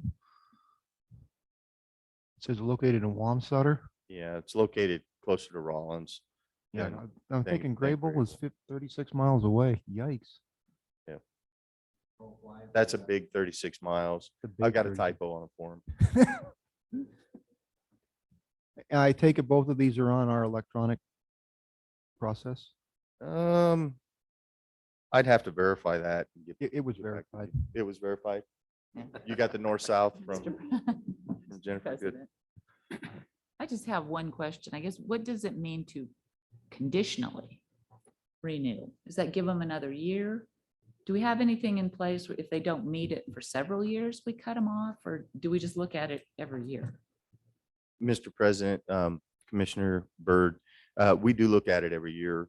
And, you know, if the commission, and this is the time that the commission would either say, yep, let's go ahead and conditionally renew them for another year, or decide to move on from them. And there's an actual, in your packet there in the notebook is a copy of the conditional renewal order.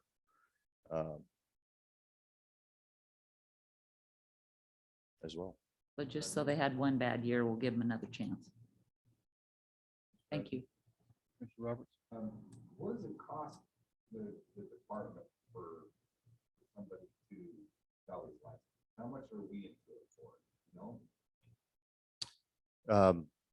President Doobie, Commissioner Roberts, to establish and set up a new licensed selling agent takes about $5,000, and that includes the licensing equipment, the iPOS system, and then we've got the inventory that goes with that as well.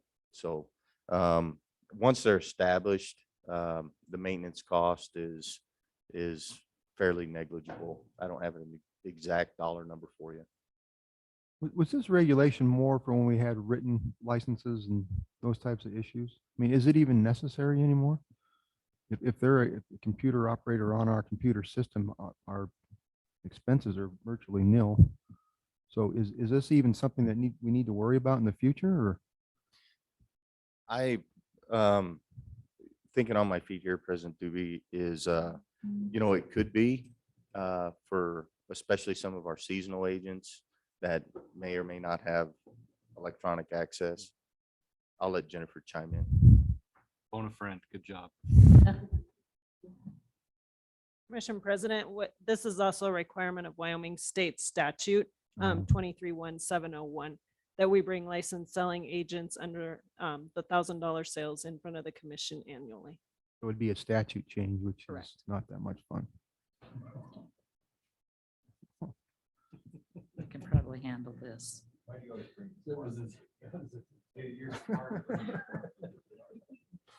I was hoping it was a regulation. We're all getting a little punchy, I think, here. Any more questions for Chief Phipps? I'd entertain a motion. Mr. President, is this just a fluke that they're down a little bit one year? Mr. President, Commissioner Jolovich, actually, that's what it looks like to me, because their 2020 sales were solid. You know, one of them was over $1,700 and the other one was, you know, almost $3,300, you know, for those years. And this year they look like they're a little down. So they'll probably hopefully be back to normal. That's the hope, and that's where our recommendation follows. Okay, thank you. Mr. Ladwig. Reading the conditional renewal order, it specifies in there that they have the opportunity to meet the $1,000 requirement by the end of the calendar year under the conditional authority. But if they don't meet it, they're entitled to a contested case proceeding. And that conditional renewal may be revoked after an opportunity for a hearing. Does that mean that we're conditionally okaying it today, and then if they don't meet it, we'll have a hearing after the first of the year? Mr. President, you could, the language there is may. You got anything else to add on that one?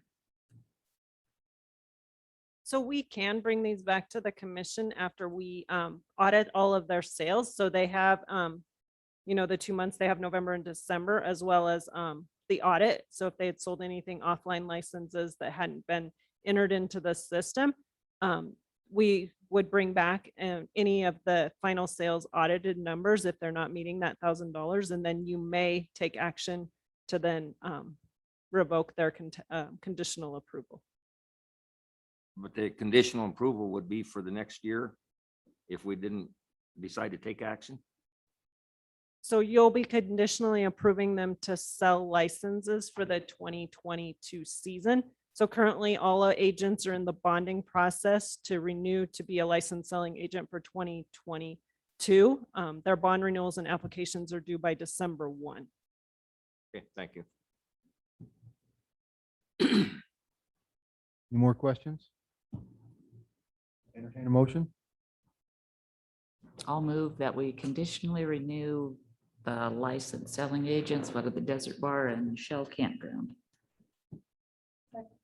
Moved by Commissioner Byrd, second by Commissioner Lundvall, to accept the department's recommendation for conditionally renewing Desert Bar and Shell Campground licensed selling agents. Any more discussion? All those in favor? Aye. Those opposed? Okay, thank you. I think at this time, I'll entertain a motion to adjourn, and we will reconvene tomorrow morning at 8 o'clock. Moved by Commissioner Lundvall. Oh, okay, excuse me, I better back up. My bad. Is there anybody, or we do have blue sheets? He's been out looking for that. Yeah. Is there anybody in the audience that would like to speak on whatever topic they choose that is germane to us? Anybody online? We covered?